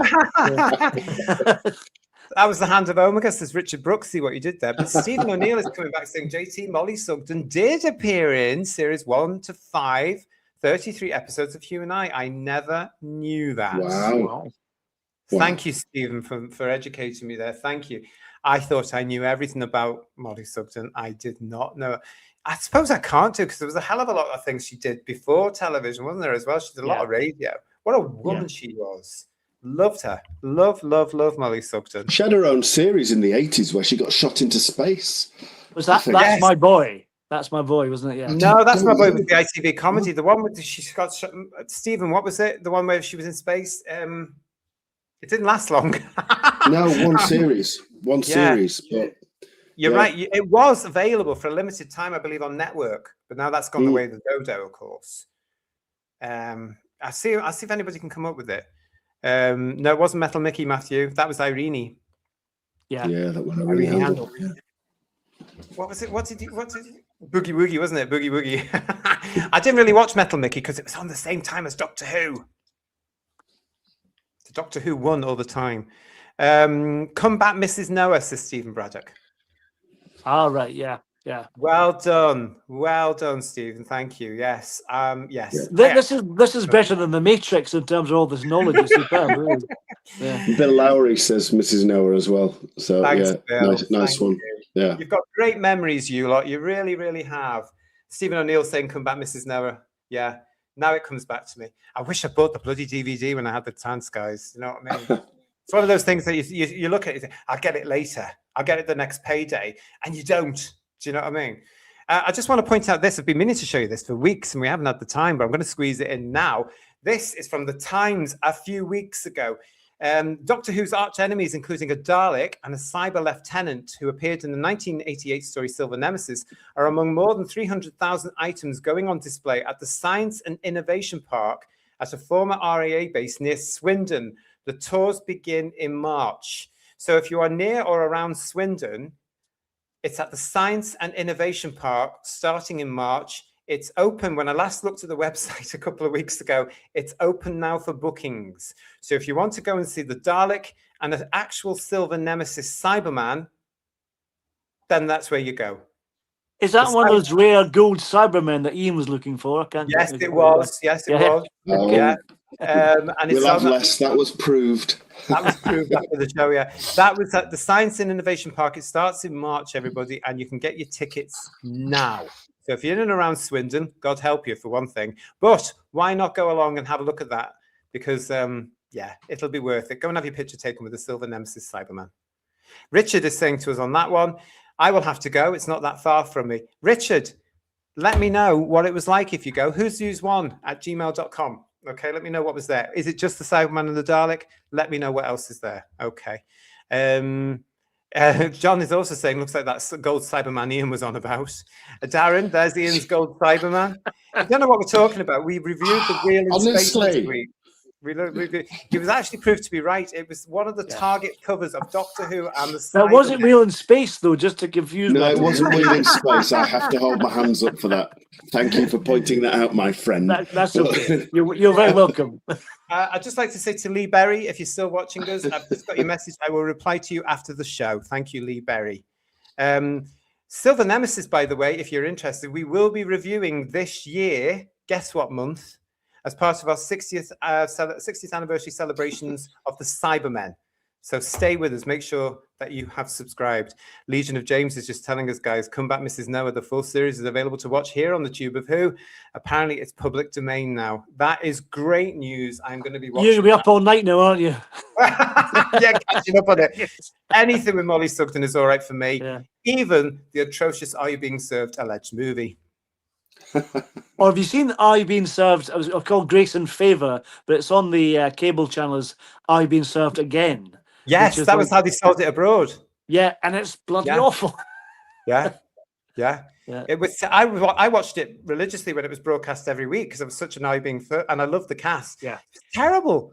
It was absolutely terrible. What did they do to John Inman, his character there? Oh, it's terrible. The original show was great, though. The original TV show was brilliant. Yeah. Although I can see where the cast towards the end of Are You Being Served started to complain by saying we've done this script before because they were bloody right. And when you see things repeated now, you get to a certain point where you went, hang on a minute, they did this several weeks ago. It's such a shame. It's such a shame. JT says, Stephen Braddock, will you be reviewing the new Blu-ray version of Silver Nemesis? How many versions are there available, Paul? I think it's about 5. You've got an omnibus version, you've got the original version, you've got the version that came out on VHS, the extended version, another extended version with extra special effects. There's plenty to choose from. So Is you it can more choose than Star Trek the motion picture? Probably, yes. You can choose whichever version you want and come and talk to us about it. You'll have to wait, though, because we've got a lot to do until we do it. And Funky is saying, I have a feeling that Silver Nemesis will be in November. That's what I thought, yeah. It's all to come. We've got lots planned for you, and it's great to have you with us. Thank you so much for everybody. Thank you for your support. Thank you for subscribing. Thank you for giving us a thumbs up on the show. Hope you've enjoyed tonight's headlines. It's been a big show for us. Thank you for staying with us. We've still got over 200 people with us now as we wrap up, just coming up to 11:15 here in the UK this Sunday evening. I don't know about you guys, but I need my Ovaltine. Me too. Don't forget to make sure you are subscribed if you're new to the show. Thank you so much. It's great to see you all. Thank you for being a huge thank you for being part of our shows. Really appreciate it. Please recommend us to a friend. Get them to subscribe as well, because we've got lots coming up for you. Starting tomorrow, live on the channel, 8 o'clock, with our Blake 7 review. It's all up there on the show page for you now. Wednesday, Star Trek, the motion picture review. And on Friday, who will be next in Chit Chat? That drops on Friday. Headlines will be back, unless they say something big, next Sunday. So from Third Doctor Ian, from Paul and myself, thank you. We will see you soon. Take care of yourselves, everybody. Ta-ra. Good night, everyone. Bye-bye. Bye.